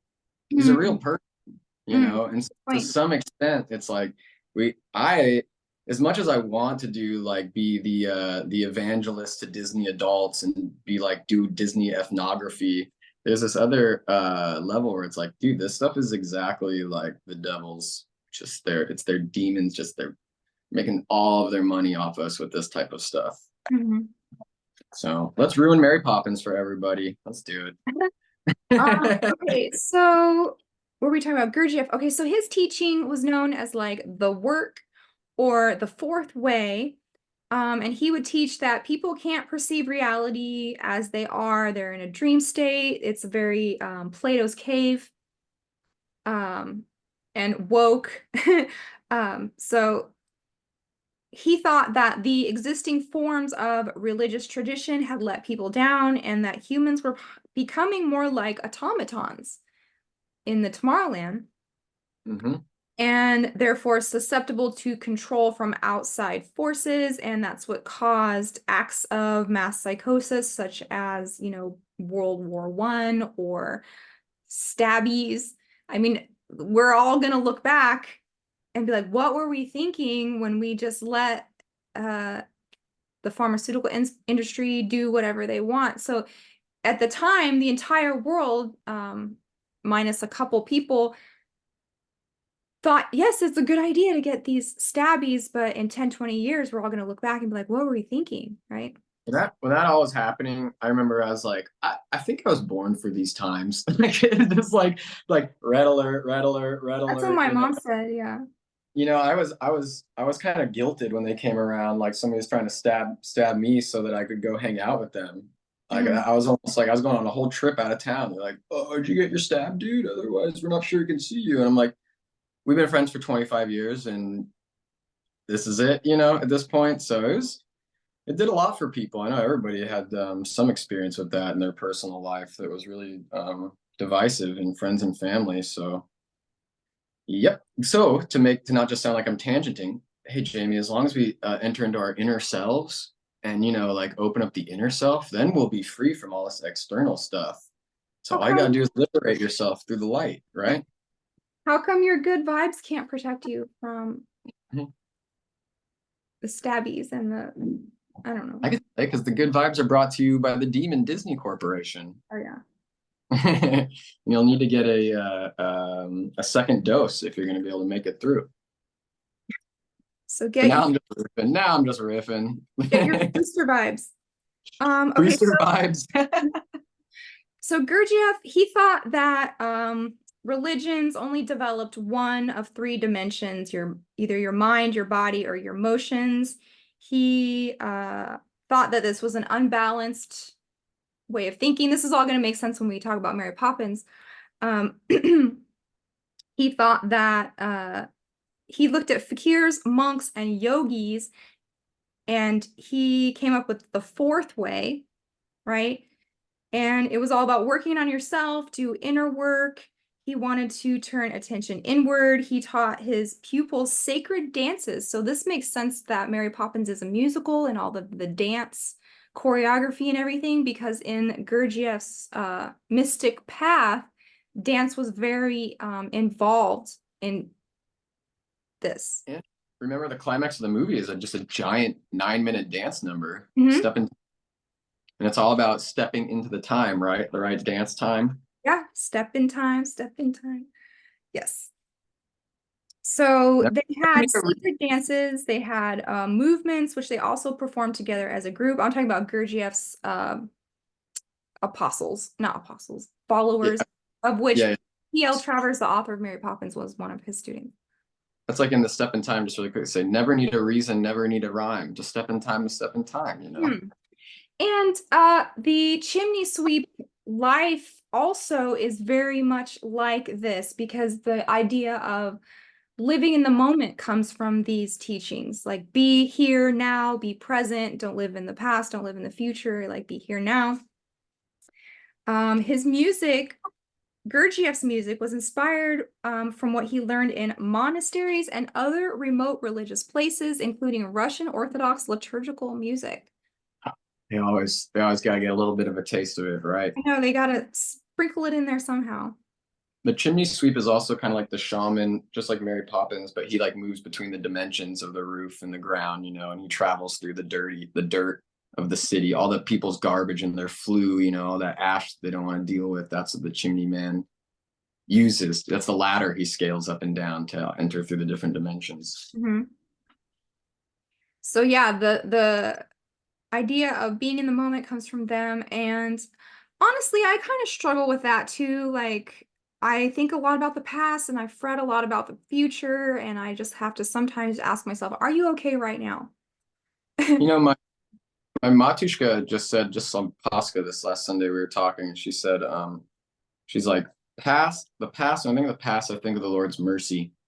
When I think of the future, I think of the Lord, my hope in the Lord. And I think of the present, I think of the Lord's grace. And I think it's kind of an interesting way to kind of use past, present, and future in a way that, doesn't get you, it makes you be able to appreciate the past and look forward to the future while still really living in the present, because on some level, the present really is the only place where God can speak to us and where we can experience the eternal realm. So it's like, the tough stuff with all this is if someone's listening to your shows and us talking and they're not, maybe informed, they don't have the church way of looking at stuff, they may just think we're total hypocrites and paradoxes because we're saying this stuff's all bad. And then we're saying it's like, no, that's what you have to do. But that's exactly how it kind of is. It's like the other spiritual things, they've all taken this stuff from the Christian truth and just totally like sprinkle it with all this delusion and Disney aromatics to make it seem more digestible and so that it's good for you, because the Christian thing is a cross, it's not a couch, and every other spirituality is a couch that you just get to That's a on, good point. Yeah. So, Gurdjieff, continuing on that, because this is just the basis of the Mary Poppins mythos, is all of these teachings. He wrote a book called Beelzebub's Tales to his grandson, which is the main, or was supposed to be the main study tool for the Fourth Way. And gets really weird.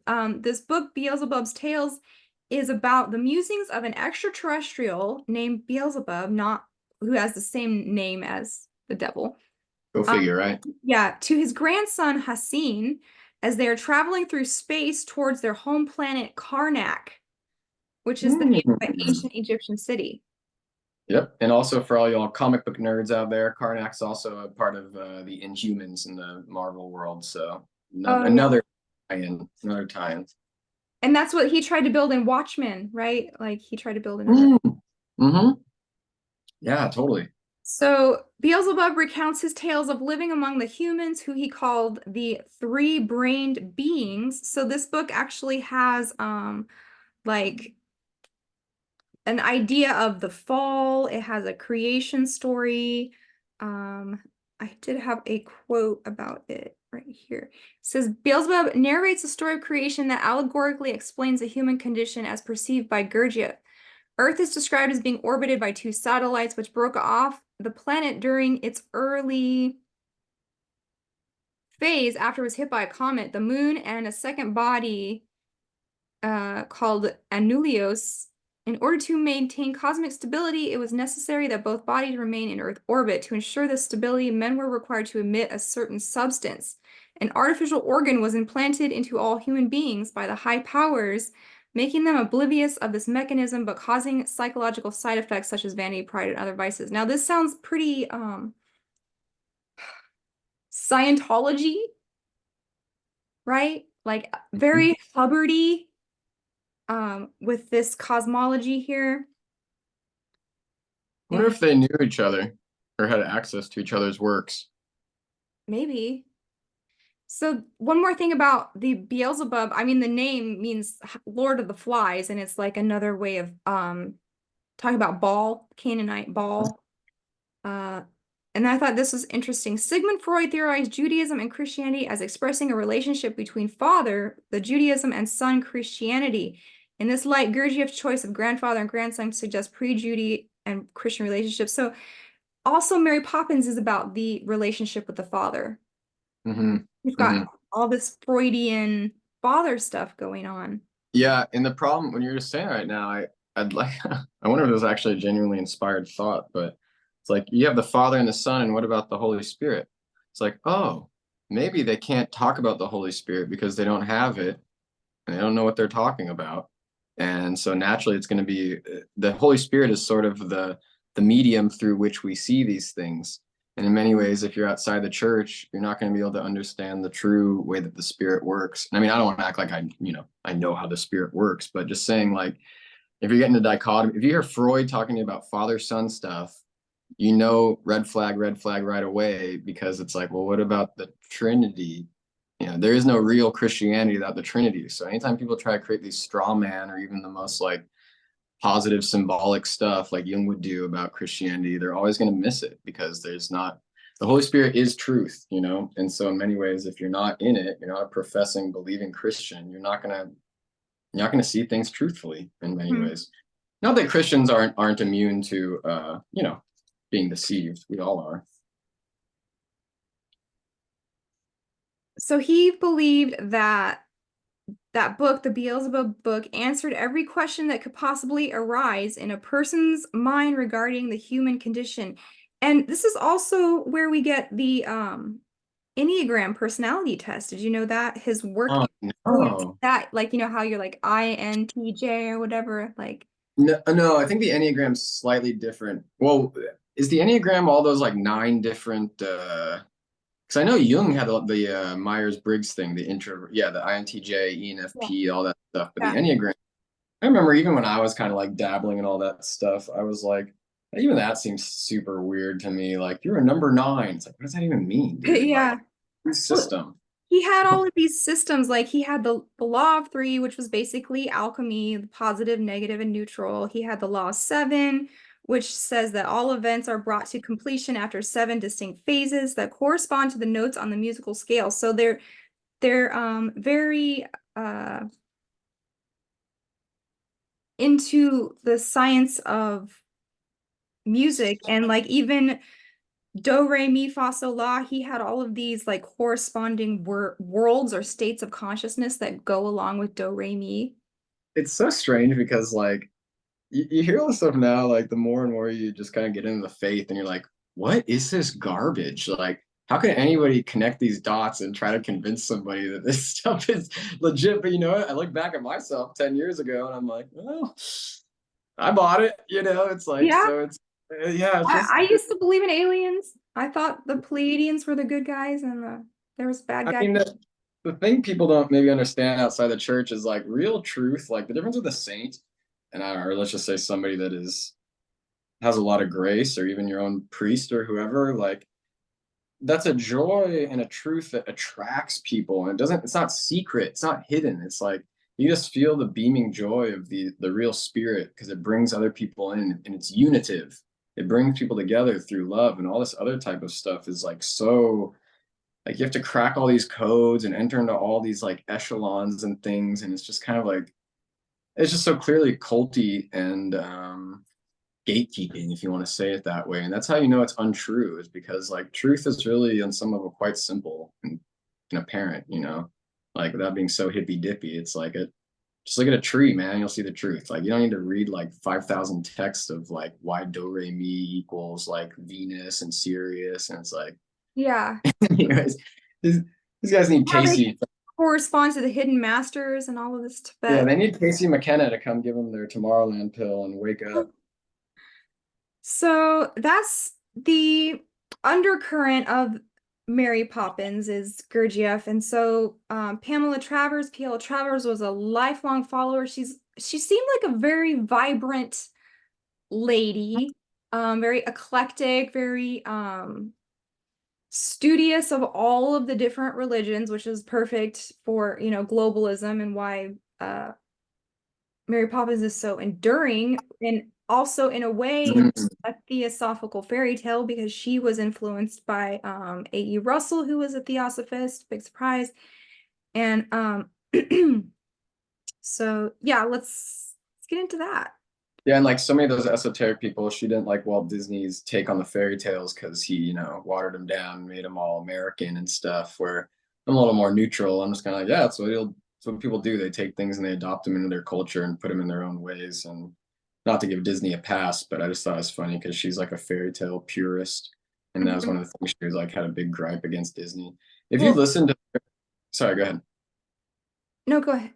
If you Oh, I listen. was gonna say, it's really interesting because there's like recordings of PL Travers and Disney like during those studio. She recorded everything while she was there working on Mary Poppins, Mhm. and she goes so back and forth about like what she thinks about Walt Disney today and what she thinks about him tomorrow, and just talking out of both sides of her mouth, basically about Walt and everything they're doing. So it's just fascinating because she actually she had this great quote from her, like she was talking about how she didn't want to go to the movie, you know, Disney just did it all so wrong and all that kind of stuff. And then she said,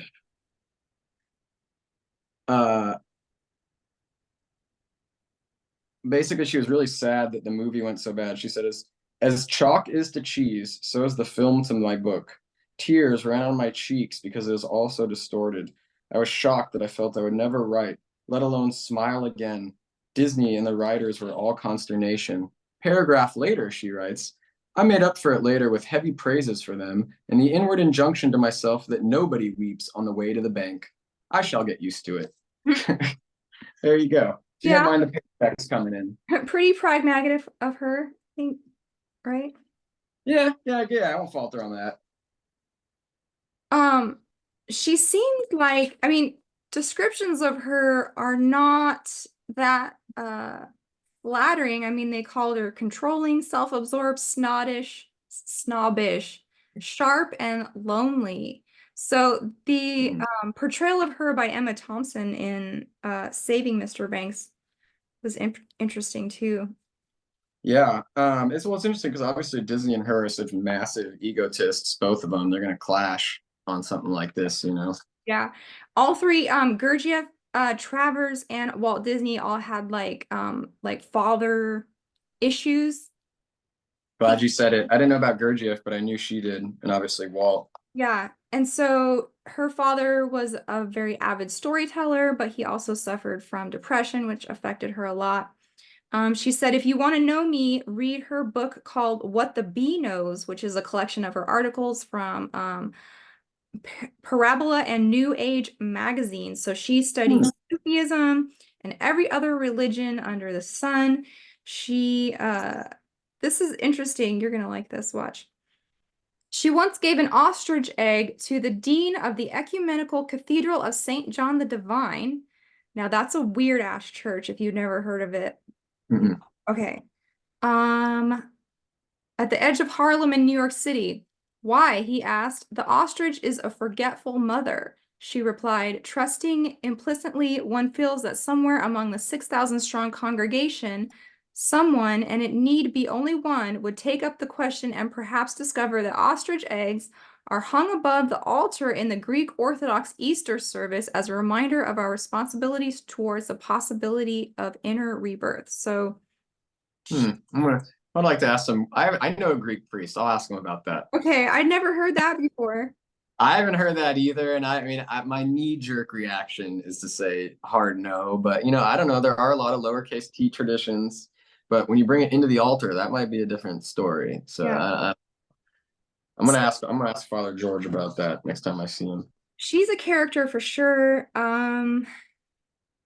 Saving Mr. Banks was a meta story where Walt Disney is now the salty Mr. Banks, right? Who Yeah, needs his priorities straightened out. it's all about them. It's all about that feminine goddess coming in, just rearranging everything Waking you up, right? from Casey to Mary to PL Travers. Get woke to Sophia and Gnosticism. Nox, knock. I can't Oh, Governor Gnosticism. Yes. Gnosticism. So Yeah. Yeah, go Oh, ahead. go ahead. I was just gonna say, just like footnote, it's like I rail on this stuff because I was totally into it. It's like you just read a little bit of this stuff and you think it's a great idea. You live in American culture and you don't have any feminine things at all, and you read about a little Gnosticism and you realize all this stuff, and you don't go deep enough in it. You'll just get totally stuck on the waves and just be totally deluded with this stuff. So I mean, I have sympathy for people that get into this, but you got to just keep pressing onward and never get stuck at this stuff because it's totally delusional and Yeah. and only a frail dimension of the fullness of truth. Well, like you said, Esoterica is just a never-ending labyrinth of new discoveries, but they don't mean anything. It's very much like a collecting things in a video game or building Yeah, Minecraft or something. Like, why yeah, are yeah, you doing this? yeah. Or in our day, it'd be like collecting pogs. Pogs or Farmville. You remember that thing? Yeah, I never did People farm, have, but you remember pogs back in the day? yeah. Yeah, of course. Um, okay, good. I probably don't remember. Let's keep going. I love that we haven't even got to Mary. We haven't even started the movie yet. Because we're going deep on these things, people. We gotta give you the ground that we're gonna walk on. P.L. Travers had a literary mentor who also probably her lover named A.E. Russell, who was a theosophist. Big surprise. And he believed he and Pamela had met in a past life. Now, Of if course. you are interested in our shows on theosophy, me and Courtney just did a really good one, and I did a good one on Rockfin called Hidden Dangers of the Rainbow. And this is why we have rainbow pride flags, and it has less to do with the gay lifestyle than it has to do with theosophy. But of So, course, they won't know that because they're so caught up in all this stuff that it's like, whatever, everybody knows what we're talking about with that. I'm not gonna derail. so the first Mary Poppins book was published in 1934, and the character was a lot more strict in the books.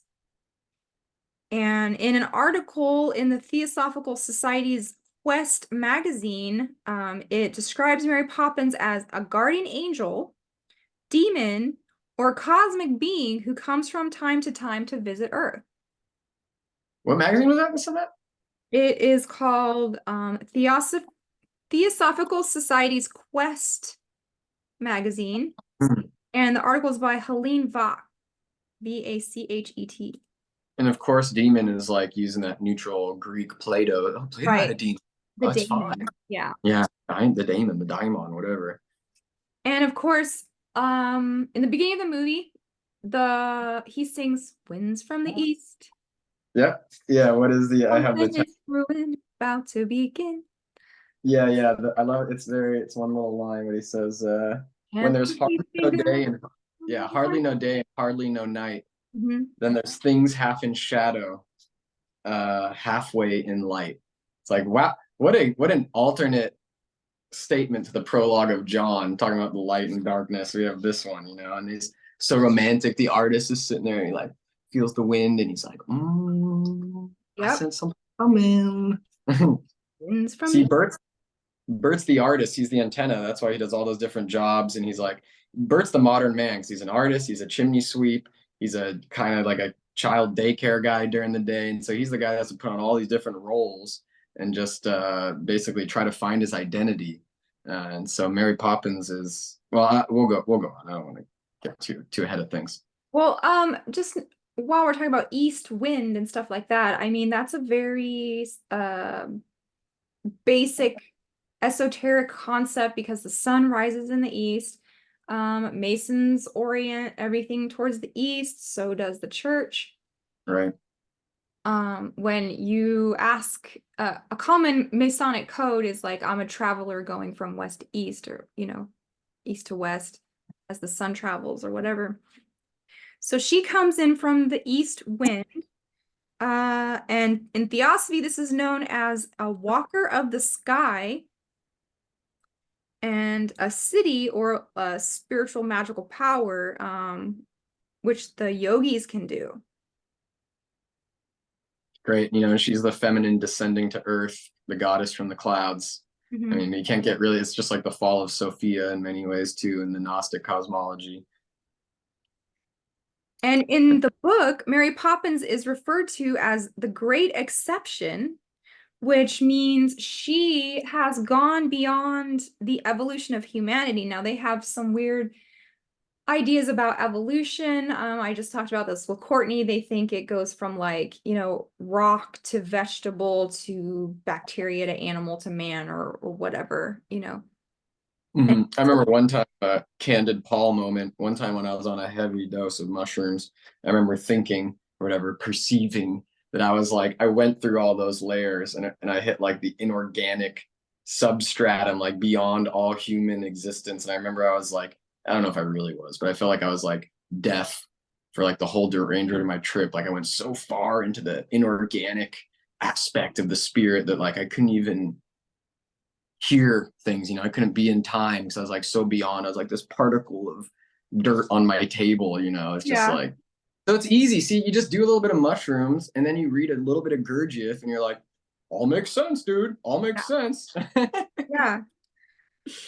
Now you have been enlightened. Lord have mercy on me. So she has gone beyond evolution. She's apex now. She stands in contrast to those who have not reached this stage. And that is why when they do the measuring tape, she says she's practically perfect in every way. Nice. And at the very end, a very telling scene on all that is when she says, she can't, I don't have a quote, but basically when she says she can't truly love people. Remember at the very end, she's talking to her little parrot thing, and then they're all so sad to see her go, and she's like, I can't really get that involved. She's basically saying she can't really get involved in human relationships with people. It's like you're saying, she's like transcended. She's like so high up, she can't even relate to people anymore. And this is, according to the several articles I read about P.L. Travers, this is how she viewed herself too, like too smart for everyone. She's too cool for school now. Well, and again, when I was in my psychedelic delusion for years, I remember thinking like, I feel so connected with animals and nature, but people, people, they're the problems. Like, can't I just be around cats and dogs all the time? It's like, okay. We all have those days, man. We all have those days. I wish I had a cabin in the woods to just get away from everything. Okay. So there is an episode in one of the books, and this is still talking about like theosophical worldview. Um, in one of the books, the animals run the zoo and the humans are kept in cages. And Sounds the like my life. sounds like what? I just joke. I said sounds like my life. Oh, and the king of the animals is a huge hooded snake that Mary Poppins calls cousin. Yeah, that was the chimpanzee, right? Because they had a whole song for this that the Sherman Brothers were gonna do that they didn't end up doing. Oh, really? Yeah, I didn't know the whole cousin connection though. That's funny. Man, this props, It's y'all. Good really props. deep, huh? Throw the donuts in, people. Jamie's doing work today. Um, so let me read this little excerpt I got about this story of the humans in the zoo that and the snake is the king. Yeah, please. Let's hear it. Um, in chapter 10 of Mary Poppins, we meet the animals of a zoo dancing in the Grand Chain, a military dance, but also reference to the esoteric great chain of being guided by a snake. The snake is common in Yeats and Travers, was also an admirer of Blake. To the children surprised that the animals left free do not eat each other. The snake explains that after all, it may be that to eat and be eaten are the same thing in the end. The snake's wisdom says that this is probably so. We are all made of the same stuff, remember? We of the jungle, you of the city. The same substance composes us.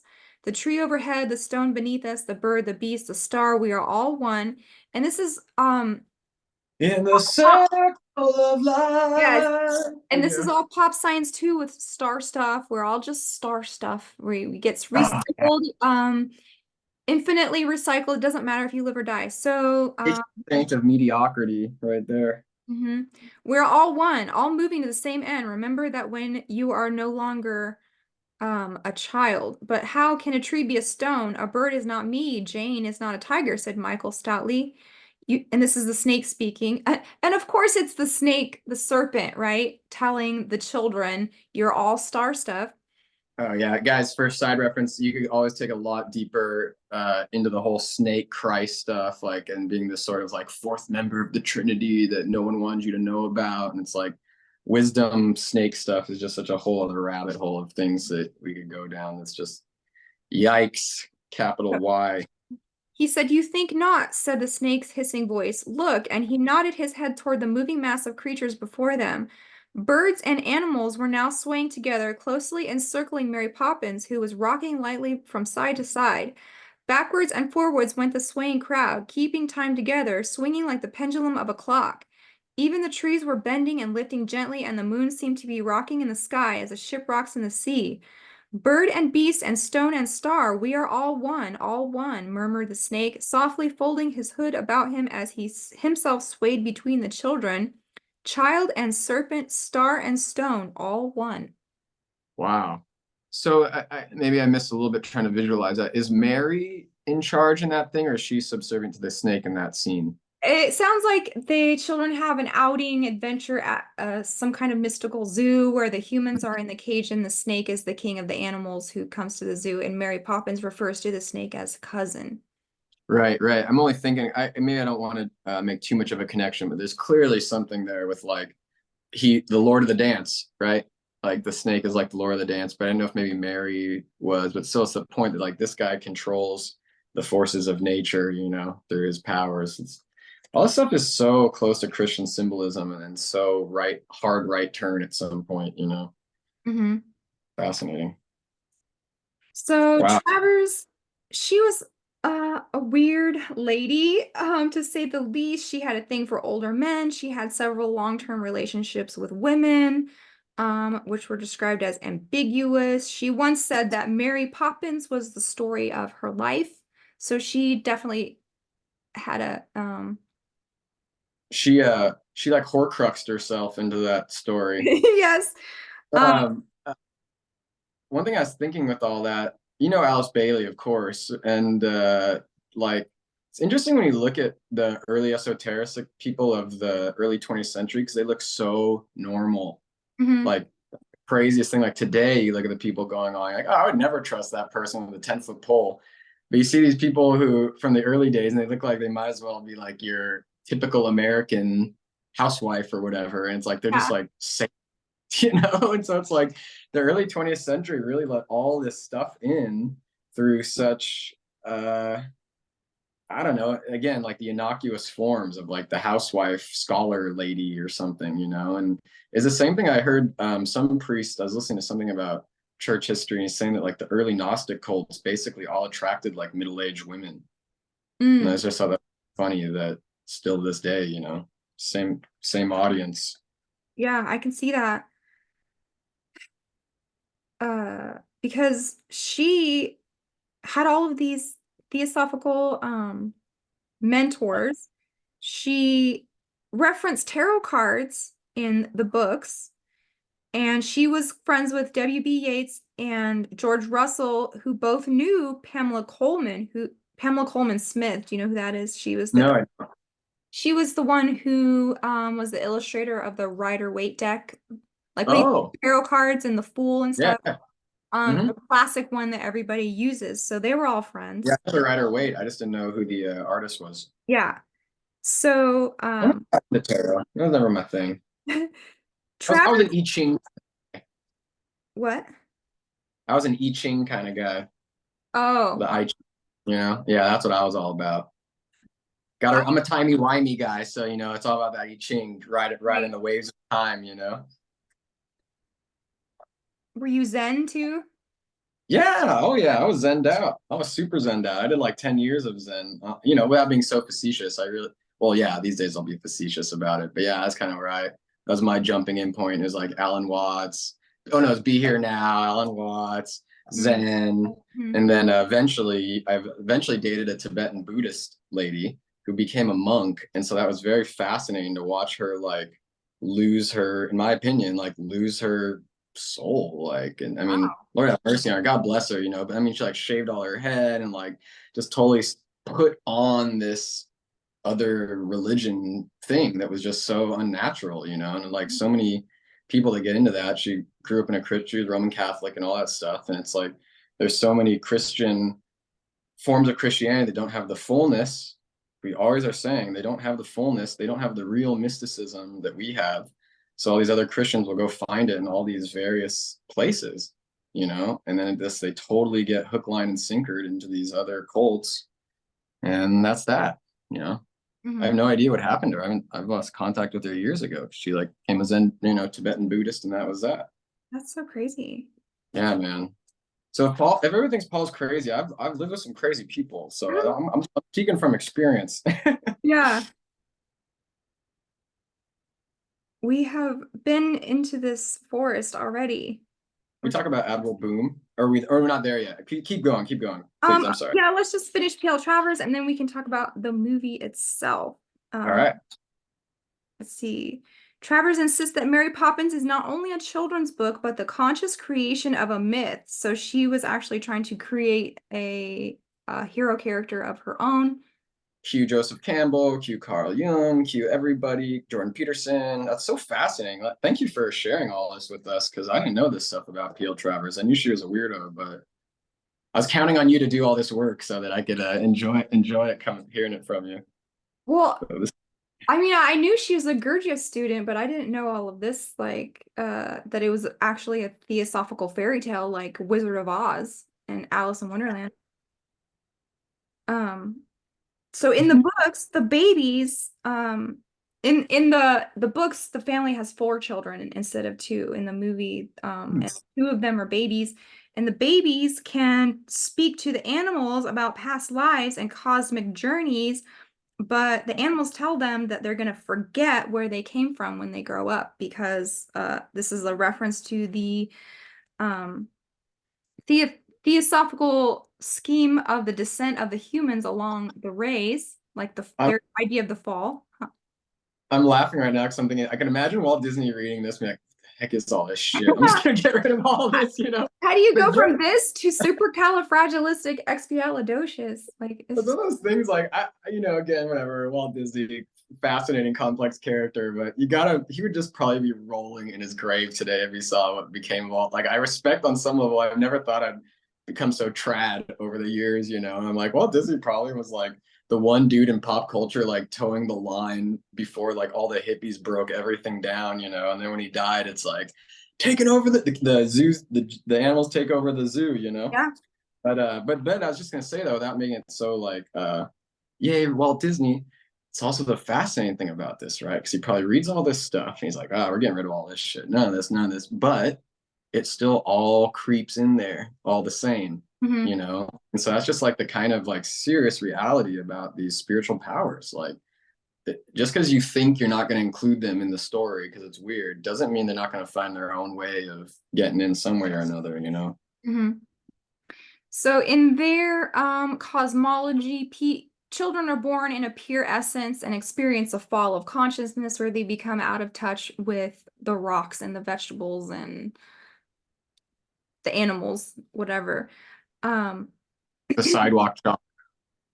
and then Mary Poppins is there to bring them back to the state that they were in when they were babies by introducing things like, the park scene where the children jump into the painting, where they're supposed to be discovering that the real world is less real and the imaginary world is more real.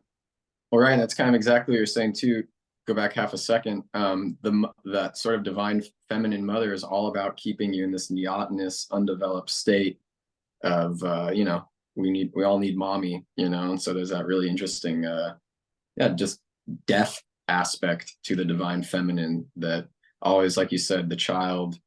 Yeah, sorry, you get what I'm saying, right? Yeah. About the relationship between the children and the mother. Yeah.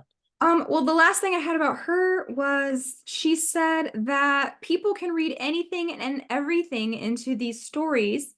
And she, according to her interviews and stuff, she said like a Zen master thinks Mary is Zen, and a Don Juan thinks the books are about passion or whatever. Like whatever you think is important, you can read into the Mary Poppins character. So it's as if when something can mean anything, it might not mean anything at all. Exactly. She's shooting herself in the foot with that one, you know.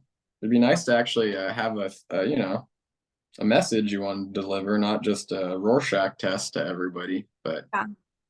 yeah, So I want to see it through your eyes. Like I said, I didn't watch it recently because I okay. know every word. So let's just kind of go like Yeah, scene by scene and talk about what you had. exactly.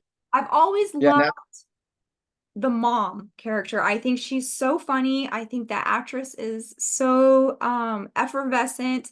I think it's hilarious that she's a feminist and she's like votes for women, and then as soon as she gets home she hides all of that from her husband because she's still a trad wife. Like she's like yeah. feminist on the street, trad wife in the sheet. Yep. I put stuck in a binary system of the tree of good and evil, you know, we fight the power, we're gonna win, we're gonna fight, we're gonna win. She's just she's in this binary. This Eve fights the establishment and the masculine power. And basically, in other words, Mrs. Banks is just as in need of Mary Poppins as Mr. Banks because her femininity is just reactive. It's not Mhm. actually responsive or generative. Like where the Theotokos says, Lord, let it be done according to your will. Mrs. Banks is like, no, I'm going to make it happen. I'm sister suffragette. Like we say, we're no more meek and mild subservient. We're fighting for our rights militantly, you know? Yes. And And so I agree with you, though. I loved her as a character. And an actress, she's got this great, you said, effervescence, a great word. Though, really quick, Admiral Boom, he's the Yaldabaoth. He's the timekeeper, right? So Mr. Banks, he literally, his whole life is like his life's time. What do they say? Greenwich, the world gets its time from Greenwich time, but Greenwich gets its time from Admiral Boom. So right. he's like the real timekeeper. He's like Kronos, you know, he's the one that keeps Oh, everything going. Saturn. Yeah, yes, exactly. He's Saturn. Okay. Totally. Nice, nice. And then the last thing about Mrs. Banks, I don't want to go deep into this because I don't really care anymore, but in Jungian speak, she would be possessed by what's called the animus. And that's sort of her masculine component, Oh. where the man has the feminine and the woman has the masculine. And when those things are too overcharged, and either you get soy boys or you get like super hardcore feminine shaved head women type stuff, you know? And Mhm. so basically, there's this incredible constant switch between submissive emo to radical political. And so she shows a really good example of that kind of psychological state. What is that? The funniest line in that song, she's like, although we adore men individually, Yeah, yeah. we agree We agree. that as a group, they're rather stupid. Yeah, yeah, yeah. Cast off the shackles. Yeah. So, and as I soon, love the huh?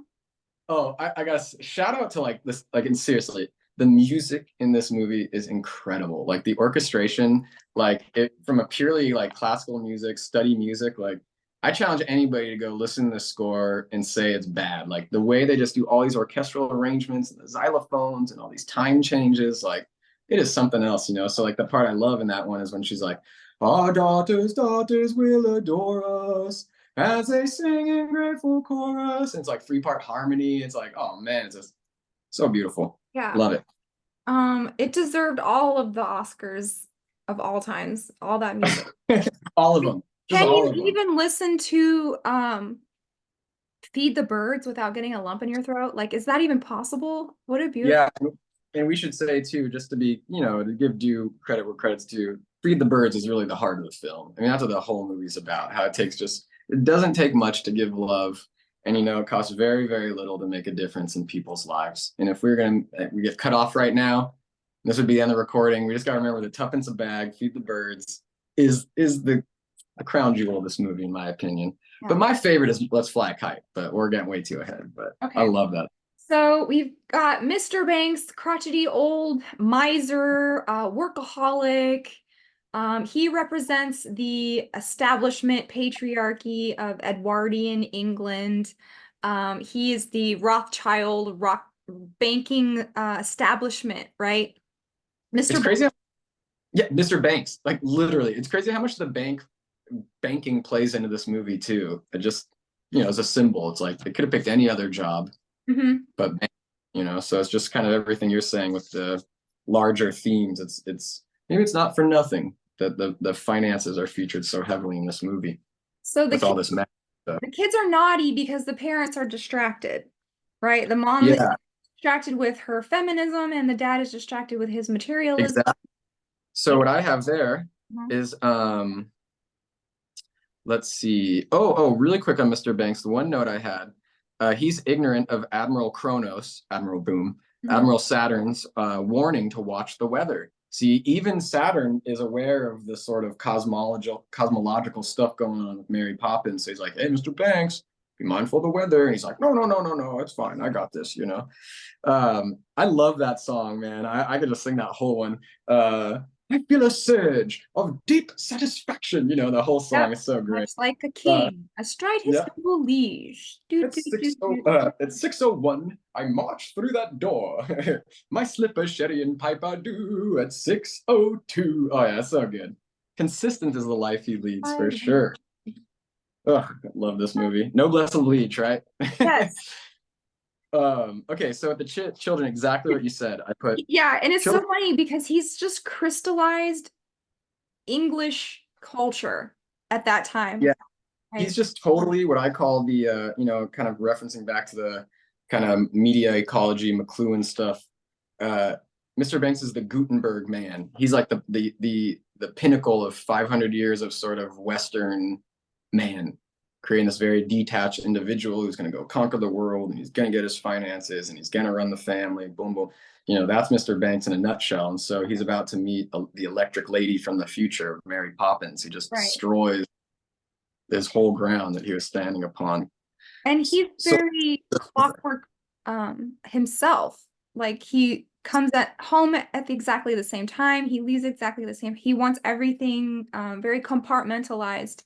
Right. Yeah, and they're so good with the part where she's like, what does he say? Something about the children. She's like, they're missing. He's like, splendid. And, yeah. He's like stuck in his thing. He doesn't even notice, you know. Yeah. So like we were saying about the children missing, I put that basically the children symbolize new life, obviously, energy, the energy of God, that sort of youthful energy, that youthful life, the joie de vivre, or the spark of life that's basically missing in their house. Right, because they go missing. So the Banks this is basically kick off the plot. The feminine is missing too because the mom's out doing suffragette stuff. Political guy stuff. Right. And so it's basically, yeah, it's just obvious, but we have our disconnect between the children and the parents, and then the divine feminine. And then I would add the alchemical component is that Bert is also the sort of, the chthonic divine masculine that's going to, those two together are going to be the new sort of mystical cosmic yin yang that'll bring the Banks family together. Mhm. So the alchemical take. So this is the subtext, I guess. Let's see, not seen. The Banks home lacks love, and it's unable to actually be a family. That's not too deep of a thought, but anyways, okay. So yeah, we clearly know the family is losing its love. And then we're here now where Mary enters. I just like that Mr. Banks is he like literally like never, it doesn't matter if the clock has to be 8 o'clock for him to do his thing. Like, doesn't matter if it's 7:59 and 48 seconds. He's like so ruled by the clock. He's so trapped in Saturn that in many ways I just kind of see it. Let's be honest, I don't speak to other people. Get up, look at my phone, get up, do this habit. It's all the ways we're just like trapped in our trapped in Saturn, So Mr. Banks, by him being so dependent on the clocks, kind of is a symbol of all that sort of stuff. Do you think, I don't know, I'm just reaching here, but so Gurdjieff used to have this like thing where he would, this sort of therapy where he would just not shock people, but jolt them. Mhm. Because his thing was everybody's asleep and dreaming and you need to wake up, snap out of it. So the boom maybe could be like Yeah, an allegory of that. totally. Because then what happens right after that? Mary comes, Right. right? So I mean, it's like the boom is like the sort of opening the gates so that now she can come through. And it was the children's prayers that went up to her because, they were writing the article to get a new nanny and they Right. took the children's version and threw it in the fireplace and the papers float up. And then that's the advertisement that she brings, like, this is what you need in your house. And he's like, I didn't write that. Right. But she's like everything that the Oh children. yeah. Yeah, and if we were to be positive for a minute, it's kind of like, look at, like you just said, your prayers will be heard by heaven. Mhm. But we're not gonna go too far because I don't want to try to make this too much of a Christian interpretation of this film. But I actually thought it was really based when Mary was like, I never give references. Yeah. When the references are, I was like, I like that. She's the real lady boss. Compared to the mom, who thinks she is one. Mhm. And I just love how she's the one that gives Mr. Banks the trial period. He's like, okay, we'll try it. He's like, no, I'm trying you out. Yes, I love how she like reverse psychology flip dips his like Oh, inner she does it later on. Right. She does it on later too, right? When she's like, when she convinces him to take the kids to the bank, and then Mr. Banks sings that song later where he's like lamenting that, and Bert's like, oh, and she tricked you into bringing those kids to work. And he's like, yeah, she did. She tricked me with all this Yeah. stuff. I yeah, because he was like, the kids need to learn this and discipline and all of this responsibility. And she's like, okay. And then she has them take him to the bank and he's like, what do you mean me? And she's like you said, exactly Right, what you right. proposed, right? Is what she says. And I mean, Julie Andrews does such a phenomenal job, and every role in this movie could not have been somebody different. Seriously. And then people can look at this on their own. But when you actually look at the history of this movie being made and how it almost wasn't Julie Andrews and the whole thing with My Fair Lady, and it could have been Audrey Hepburn and it didn't work out, it's kind of like, wow, it's really providential, perhaps, too, that it was Julie Andrews and nobody else. Because it almost wasn't, is what I'm saying. So it's pretty cool. So one of my favorite things in the first act of the movie is actually a spoonful of sugar. And I added this in when I was studying magic in my goofy first book about Slack magic. And Mhm.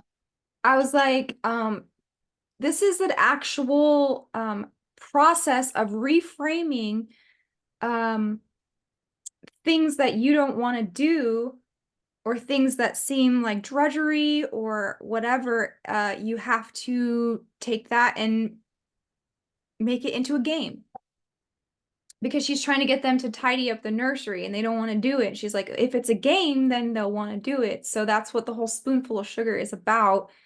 Reframing unpleasant things and putting creative play uh, into the equation so that it's not just like drudgery. What do you think? That's funny. On one hand, I could make a really positive thing out of that. You know, I got to transfigure things and make mundane things holy and sacred. But then again, it's like, how many times have you walked to a coffee shop and you see some bulletin? It's like inner child play, work week, retreat weekend. And it's like, get in touch with your inner child. And like, you hate doing the dishes. So like, unleash your inner child and find play in it. And it's like, Yeah. okay. I know it can get corny, but I think it's a helpful like mental process I because mean, we look, all are faced with tasks that we don't want to do, but if we think of it in that way, then it could help us get it done. You know, she talks about the bees don't complain they have to collect pollen, and the birds don't complain that they have to make a nest. You know, it's just their nature. because they take a little nip from every flower that they sip. Yes. And hence they find their task is not a grind. Hey, I won't sound too proud. I love the song. It helps me get my chores done. So, you know, I don't want to play both sides here, but it's a good piece of music. No, we're not advocating theosophy or mysticism or anything, but just little practical things. I think they're pretty Well, innocuous. you know, it's one of those things. It's hard. Like I'll be totally honest. Like not that I haven't been on your show ever, but you know, really first coming on, I was like last year. I was like, oh, you know, I get a chance to go talk and share all my thoughts with the world, and I'm the repentant guy, and I'm gonna like you know show everybody how cool I am now that I'm converted, and I'm such a holy person. But it's like there's a lot of pride in that too, you know. And I've had a year of my own ups and downs. So trying to be generous to all the stuff in the world as much as I can. I'll quote a little bit from my namesake, Paul, for Philippians 8.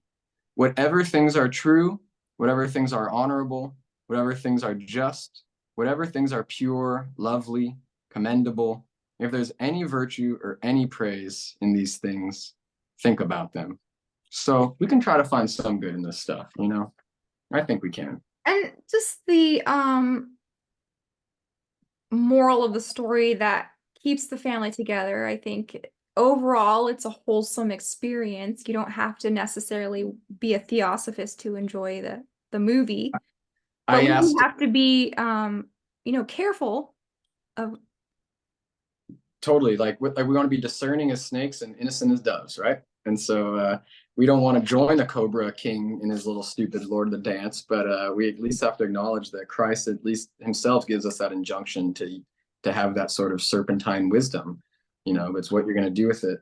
The one thing, like you just said it, not in these specific words, but one time I was asked by my priest in a catechism class years ago. He's like, what's the greatest miracle Christ ever did? You know, we all have our answers. And he just gave, of course, the best but normie answer. And it's like love. No, love is the greatest miracle. And so really at the end of the day, Mr. Banks's love for his family, it's like, put a pin on it. That's the end of the story. We don't need to like maybe go too far beyond that if we want to try to find the good in this. Cause like you said, at the end of the day, we love this movie, don't we? yeah. What else? So the cartoon parts of it are really Yeah, enjoyable. I love every musical act. There's not one song that I ever like fast forward through. The laughing is okay. that's the one that's like you could Disney even said you could take that one whole scene out and it won't ruin the movie. Yeah. But they said that they had such a good time making it and all that stuff, they like just had to keep it in, you know. And that Do you character is a classic. I forgot his name, but he's amazing. Edwin. Yeah. Oh, Miss Uncle. Uncle Albert. Yeah. Whoa, I just realized, do you think that Paul McCartney song, Uncle Albert's about this? Yeah, because it's about admirable. Okay, pin that. I'll have to look it up later. Maybe I'll look it up by Okay. the time we get to live chat. But do you think Mary Poppins is also a witch because she has her like phallic umbrella thing, not a broom, but she has her There umbrella? there were several scholarly articles and chapters about yes, she's very witchy. But I think since we've been talking about all this theosophical stuff and PL Travers herself would say, I think she would say she was more of an ascended master That's true. I like that idea. or a evolved human. Right. Like it. Yeah, you know, it's funny. Maybe because you forgive me, but I think you'll know what I'm saying. Maybe because you being more not more, being a woman, being into all this stuff too, which you're probably more of a discerning line of like what constitutes witches versus this ascended master stuff, where I guess I admit from my point of view, I'm a little more like, isn't it all witch if somebody's a cult and a woman? Like, isn't it all witches? Yes and no. I mean, witchcraft is a pretty broad umbrella. You can get specific. I don't think in theosophy you would call yourself a witch. It would be more of a like a yogi or something Is that it, sounds a little more spiritual. yeah, is it because like the witches are still too involved in like elemental forces? Right. And maybe I'm riffing, please correct me here or enlighten me. I think 'cause a lot of times witches are so overtly performing satanic powers that Mhm. those who are theosophical would be like, no, no, no, we don't worship the devil. We worship light and the symbolism of Lucifer. And so there, or Yeah. whatever, he's trying to make that false distinction. Lucifer's Yeah, a good guy. Yeah. So they right, would. right. Okay, okay. One little notes on that scene. I love when she throws shade. She's like, oh, it's not exactly Buckingham Palace, but I'll get used to it. Yeah. Thanks, house. A great line. A thing of beauty is a joy forever. I mean, that's one you can put a bumper sticker on. All right. Let's see. Shove the magic mirror. So yeah, she introduced herself to the family. They go on these adventures. She introduces the world to the children. Like I said, that reality is less real and the imaginary world is more real than they think. Um, I have and a couple notes. yeah. I'm sorry. A couple notes before we jump to the cartoon chalk scene. In the spoonful scene, I put the shot of the magic mirror. I put the basically Mary even acknowledges the pretentiousness of her own shadow. Because remember, she's like singing with her shadow and she like rolls her eyes when she hits the high note. So Mm, I thought interesting. There's like this awareness of her mirror personality, and how she's sort of this. that's pretty Jungian, right? Yeah, yeah, yeah, yeah, yeah, for sure. Even when they approach the sidewalk where Dick Van Dyke is drawing, their three little silhouettes go into his frame or her silhouette, and he like outlines her shadow in the box. Remember? He's like, I recognize that shadow anywhere, Yeah. And I've mentioned that one scene. I put Michael as a victim of the magic ceremony because he's tossed around among all the furniture and all the madness. Remember the little boy Michael? He's the only one that like he doesn't have a grasp on it, and he's like trying to Yeah. snap the whole time. And so, and the jack-o'-lantern's like taunting him. And so I was like, it's interesting there.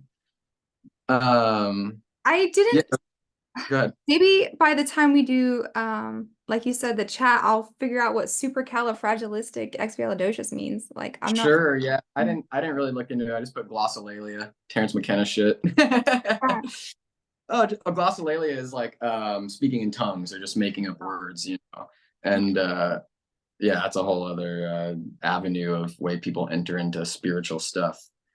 So let's see. I liked now we're at the chalkboard scene. We're going to Jolly Holiday now, right? Mm-hmm. So we It's basically only holiday, Mary. yeah. So I put everyone is high. You go from spoonful of sugar to a Yeah. Jolly Holiday, and then they start freestyling supercalifragilistic, just making up these magic words. And then by the time you get to Uncle Albert's house, he's like so high, he's like literally on the ceiling. Yeah. And so I was just laughing, like maybe as I like quote unquote sober up throughout my life, I look at these old movies, I'm like, man, like everyone's just lit in the world on something Right. or another, whether Especially it's the kids' movies, a lot. I'm like, what were they smoking when they made this? seriously Mary, maybe some Mary Poppins, you know what I'm saying? And Mary Jane. Mm. Basically, this is so funny. We have, of course, our typical animism. We have the umbrellas dancing and all the animals and stuff. That's whatever. But my favorite part in the Jolly Holiday, when I say favorite, I mean it's kind of sad. But when Mary basically calls Bert a beta male, when she's like, "Oh, you never think of pressing your advantage," Oh yeah. forbearance is the hallmark of your creed. And then Barty's like, and she's like, "A lady needn't fear when you are here. Your sweet gentility is crystal clear." And then he's like, "The howdy, huh?" But he names literally 20 women that Bert was with before Mary or whatever. We have Mavis and Sybil, Prudence and Gwendolyn, Phoebe, Maud, Janice, Felicia, Lydia, Cynthia, Vivian, Stephanie, Priscilla, Veronica, Millicent, Agnes, Jane, Dorcas, Phyllis, and Glynis. So, yikes. Yikes. He's I don't know. he's a not human character either, right? Yeah, that's what I'm saying. I think he's like sort of symbolizes the in the sort of, Jungian alchemical world, the chthonic dark Christ figure. Like they all say that in Western Christianity, the Christ was too light. Jesus was too nice, too peaceful. And so therefore Jesus, because they see things through such a human point of view, they say, oh, because Jesus was so light and so nice and peaceful, he clearly had issues. Because if he didn't, he would have more teeth to his bite. He'd be more into sexuality. He'd be into more getting dirtier. He'd be more into all these things that he's not. And so in the Western culture, there's very much this like, Luciferic, satanic Christ figure who's like, I'm your cool older brother Christ guy. It's like, and so Bert's kind of that dirty, dark shamanic Christ in many ways, because he's the masculine to the feminine of Mary. And of course, in all these things, you have to have the dualism going on constantly. So yeah, I mean, I guess I'm kind of running out of steam at the moment on that, but yeah, I see Bert as like the sort of chthonic shaman, masculine aspect that gets everything going, because he's the one too that eventually convinces Mr. Banks to kind of like change his tune. That's So one of many. my favorite scenes in the whole Oh, movie when he comes to sweep the chimney and the dad's sitting there and he's singing, it's they'll come it's up the and you're gonna miss your chance, basically. Like, yeah, it's the one that's a man has dreams. It's like the one I have the most notes on the song lyrics. I love oh this really? song so much. It's so sad, or it's such a beautiful song. A But man has dreams of walking with giants. to carve his niche in the edifice of time. You're like, that's the problem with being the worldly man. You think you got to stand on the shoulders of giants and carve your name in history forever, and you just get sad and depressed.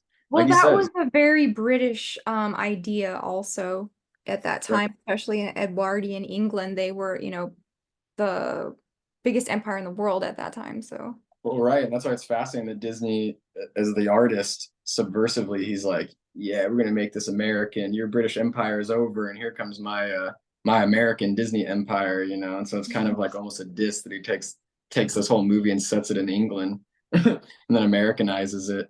Because P.L. Travers had all these issues with him using words like, "She's not called a nanny. Nobody in England would call it a nanny." And they're like, "A nanny goat?" That's what the Sherman Brothers thought, 'cause they never heard the word nanny. And oh, so yeah, yeah. But I love the in the line of The Man Has Dreams, he says, "Now my life's ambitions go with one fell blow. It's such a quite a bitter pill to take." It's because yeah. Mary gives him that Mary pill, and he wakes up, and now he's got that Sophia wisdom, and he can't go back to his old Saturn life. Mhm. Because a spoonful of sugar is all it takes to change the bread and water into tea and cakes. Exactly. So we're in our magic supercalifragilistic. Um, yeah, side note, we take animation for granted so much because the penguins dance, that whole scene is so incredible when you think about like actually filming that and drawing all that. So just a Mhm. little shout out to animators in that scene.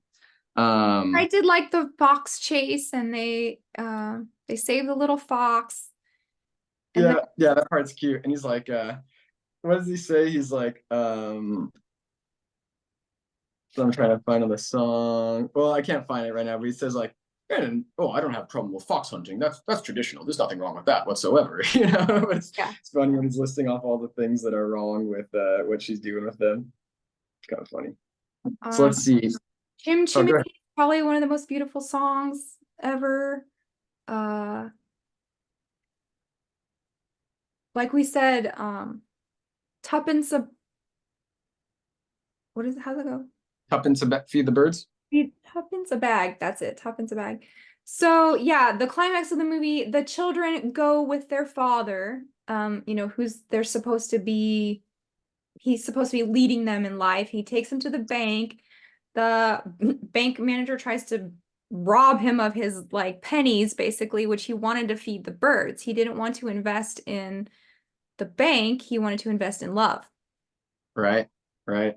Um, It's beautiful. I guess Yeah, it's funny. There's so many notes we could go through, but I don't want to kind of derail the flow we got. One thing I would notice though, there was kind of cool Christian symbolism, quote unquote, maybe not, but it's in Uncle Albert's because Mary, if you want to look at Mary as a very positive, like Christ-like figure, she's there to serve the family.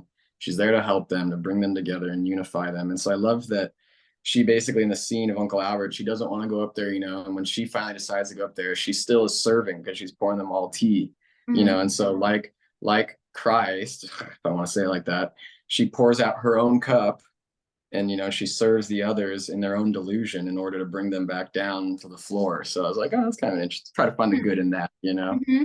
And so she enters into their passions in order to liberate them from Well, their passion. she doesn't need to laugh to float. Did you notice that? Everybody else Right. has to lose their consciousness or take some kind of substance to get them to that state where they're floating, but she doesn't. She just like joins them because she already has the Totally. ability. Whoa. Yeah. That's a nice point. I didn't even think about that. Yeah. All right. So let's see. The bank scene, symbolic moment. We're jumping around a bit, but everybody knows this movie. I hope at this point, right? Um, Masterpiece. I hope you know it. It's if you seriously. get the flu, just put it on. You'll feel better. That's what I do. Um, but yeah, so the scene with Let's, the little boy and the bank manager, who's actually Dick Van Dyke, also, which is really funny. yeah, Chris. I Uh, have a what? Oh, sorry. Oh, this is so we're back at Tuppence of Birds. This is a Christian comment, I suppose.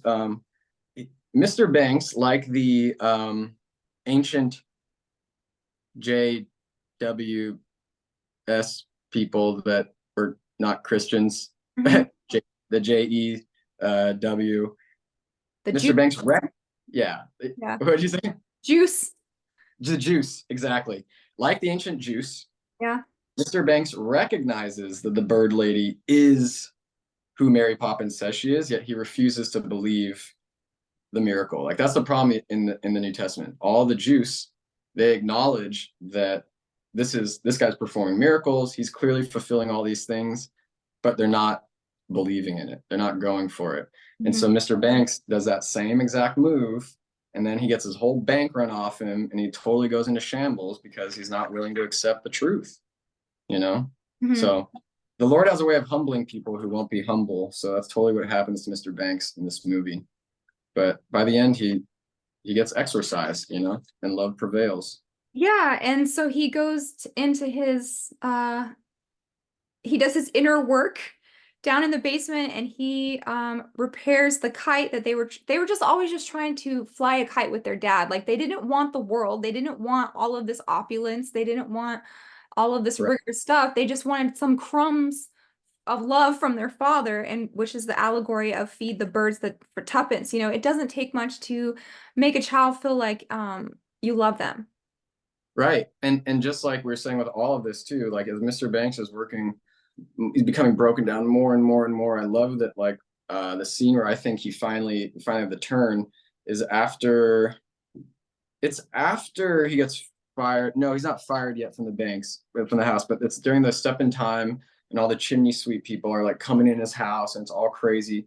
I put that's the exorcism scene because Mhm. basically all the chimney demons start becoming excised from the noetic realm and they basically all of Mr. Banks's inner atmosphere and then they become ordered by the song Step in Time. That's when he Okay. gets all of his little is a lower baser psychic energies all in order with one another, after they're all chaotically flying through his chimney house. Mhm. So yeah, anyways, I thought that was kind of an interesting I read it that way because some sort of like pulling back the curtain a little bit, a lot of ways that people or how do I want to say this? You kind of want to see the development for where we're ending. Like, what's the eschatology? What's the telos of this movie? And so at some point, it's all about Mr. Banks's healing. And Mhm. so it's kind of interesting noticing certain points where decisive moments in the story where you see Mr. Banks opening up more and more and more into love.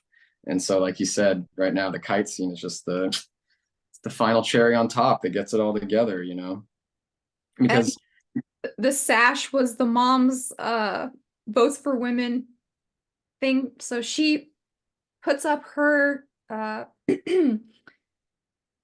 what do you call them? Priority. It's like, And so she yeah, makes yeah. family more a priority too. Or even her, like her false persona or whatever, she offers it back up to this higher transcendent thing, the kite. And Hmm. same thing, like Mr. Banks had to get fired. He had to be basically liberated from the prison he was in order to sort of be free and return to his family. But Hmm. it's never until we're broken, really, that we're able to actually change. Right.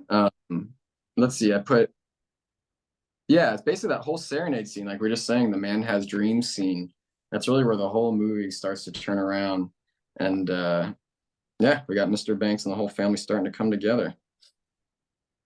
Let's And see then here. they don't need Mary anymore. So they almost forget about her like she was just a dream state or something. So because now they have the family back together, they don't think about the fanciful adventures they went on anymore. Right. And I wonder, what do you think it is? Because like by the end, Bert is still there. So like Mhm. Bert's still a real person. He's not like quite as liminal as Mary is, and I kind of like very symbolically, quote unquote, I was like, okay, by him singing in the last song with the whole family, the family has kind of integrated the Bert sort of trickster Mm. shaman guy into their life.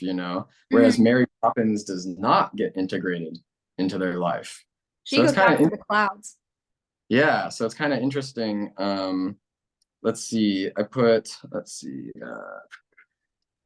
Mary is hard-hearted and says they don't even say goodbye. Yeah, isn't that funny? In the end, she's like, they didn't even say goodbye to me. It's like, Mary, where'd you get that one from? Yeah. And then she says, practically perfect people don't let sentimentality to ruin their thinking. Hmm. And I was like, well, she's kind of right on that level. But yet her conscience kind of says the opposite too, because she clearly shows a little bit of sadness. Yeah, she's And a little about it. yeah, and I just kind of put, because Mary isn't fully human, really a human, she can't really be integrated, and therefore healing will never be fully bridged in this world, because between the divine and the clay man, because basically Mary's divine. And I guess what I'm trying to say is like she's not a really good Christ figure, because Christ is both clay and divine, if you want to say it that way. Where Hmm. Mary's all divine Hmm. and Bert's like the clay guy. So again, like outside the church, there's always going to be this weird union of heaven and earth stuff, but never integrated into one person, like it is in the Christ, really. Hmm. Yeah. So I guess really the last big, I mean, there's so much I could say on this, but my last literal note is I'm reading this after I haven't looked at it in a week, so I wonder if this will be good. Mary Poppins Mystagogics is cyclical. Mary is the mysterious feminine that comes and makes things better for a little while, fixes people one by one, but her powers are reliant on broken families in order to work. So ultimately, she's not very much of a savior for everyone. So let's say you have a good life, you have a happy family. Mary Poppins is kind of only there when you're in trouble. And so what I mean to say is like this, like, let's say you meet, like you meet someone new and they're the love of your life for 6 months.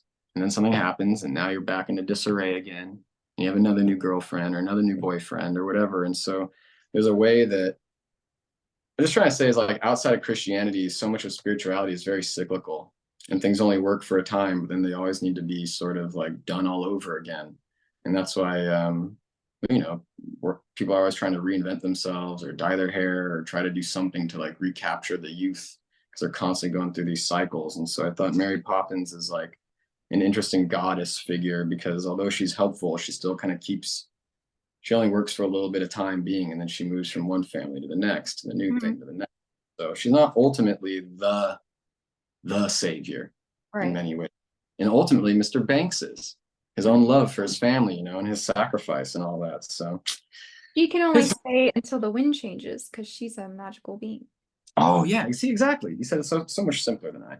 And so I love it because a kite without a string is no kite at all, right? If you don't have your string to hold you tight to the ground, you're just gonna fly away into the sky like Hmm. Mary Poppins. And so on some level, like the kite is this beautiful symbol of sort of like handling both worlds, you know? Got your feet on the ground and you're a bird in flight with your fist holding tight to the string of a kite. Doot, doot, doot.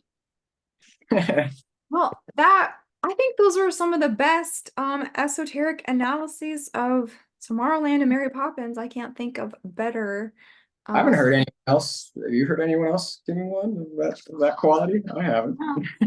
Going on 3 hours. I want to thank you guys for hanging in there. Me and Paul always have so much to talk about, and I Yeah, think we're thank just you, gonna do two everyone. movies at a time. We used to be able to get through four, but I think when we do two at a time, it works out. But next time you see us, we're going to be talking about icons and iconography, and we're going to be wishing Paul a safe journey and transition to being an icon author, writer. Yep. Yeah. Basically, we're spoiling it now. So yeah, I got accepted. We'll tell you the story next time we chat. Fill you guys all in the details. But I got accepted into an iconography program at St. Tikhon's Monastery in Pennsylvania. It was a total, frankly, a miracle. Like I had no intentions of this. We'll tell the story later in detail, but it's one of those things that fell into my lap, and I can't not do it. And so yeah, I'm heading to St. Tikhon's to go study iconography in 3 years from now. I'll hopefully be painting churches, making icons, and they said within a year of in the program, I'll probably be able to start commissioning. So we'll be in touch. We're going to talk some more, but yeah, it's very exciting. And honestly, Jamie, like I couldn't have done it without you, really. I mean, it's like a whole weird way all these paths intervene and entwine and all these things, but I'm just kind of one of those people where I don't believe in alternate timelines. So, we get what we get. And so I can't help but look at all the weird steps in my life that led me to this day. And it's like, you know, this has been a part of it in some way or form. And so it's like, just so thankful and grateful for you having me on here and bearing with me over the year. And I think we've like found a nice rhythm with our shows and stuff. So, and I love the crowd here. It's great. So I feel so blessed for all of this. Glory to God, God bless everyone, really. Yes, and I Wonderful. hope you're all having a great bright week, and check our Eventbrite for our event in Las Vegas on June 22nd. It's going to be lit. Maybe, I don't know if you could come. You're definitely invited. Gonna be me, Jay, Jim Bob, Isaac Weishaupt, and Jamie Kennedy. My speech is going to be fire. It is all about the all-seeing AI and the goddess from the beginning of the world to now and into I the love that future. title, All Seeing AI. It's Yes, great. that's what it's called. The all-seeing AI, the history of the fall of mankind through their passions and technology. And Jay's always so funny. Jamie is so funny. Isaac is so talented. I mean, this is going to be one not to miss. So go to Eventbrite, or you can find our link under our Twitters or anywhere, and I'll put it there in the chat. And then maybe next time we do a movie stream, we can do Mars Needs Moms and Hunchback. What do you think? Sounds good. I love watching all you guys stepping into the real to meat space world, as they call it. Don't want to be too Gnostic and say that, but yeah, seeing all this stuff happen, seeing these great blessings that God's just given to everybody when we stick in our Orthodox truth. God blesses us in many, many ways. So it's blessings to all of you. Nice. Wonderful, wonderful, wonderful. Well, Christ is risen. Indeed, he's risen, and we'll see you next time. All right. Ciao.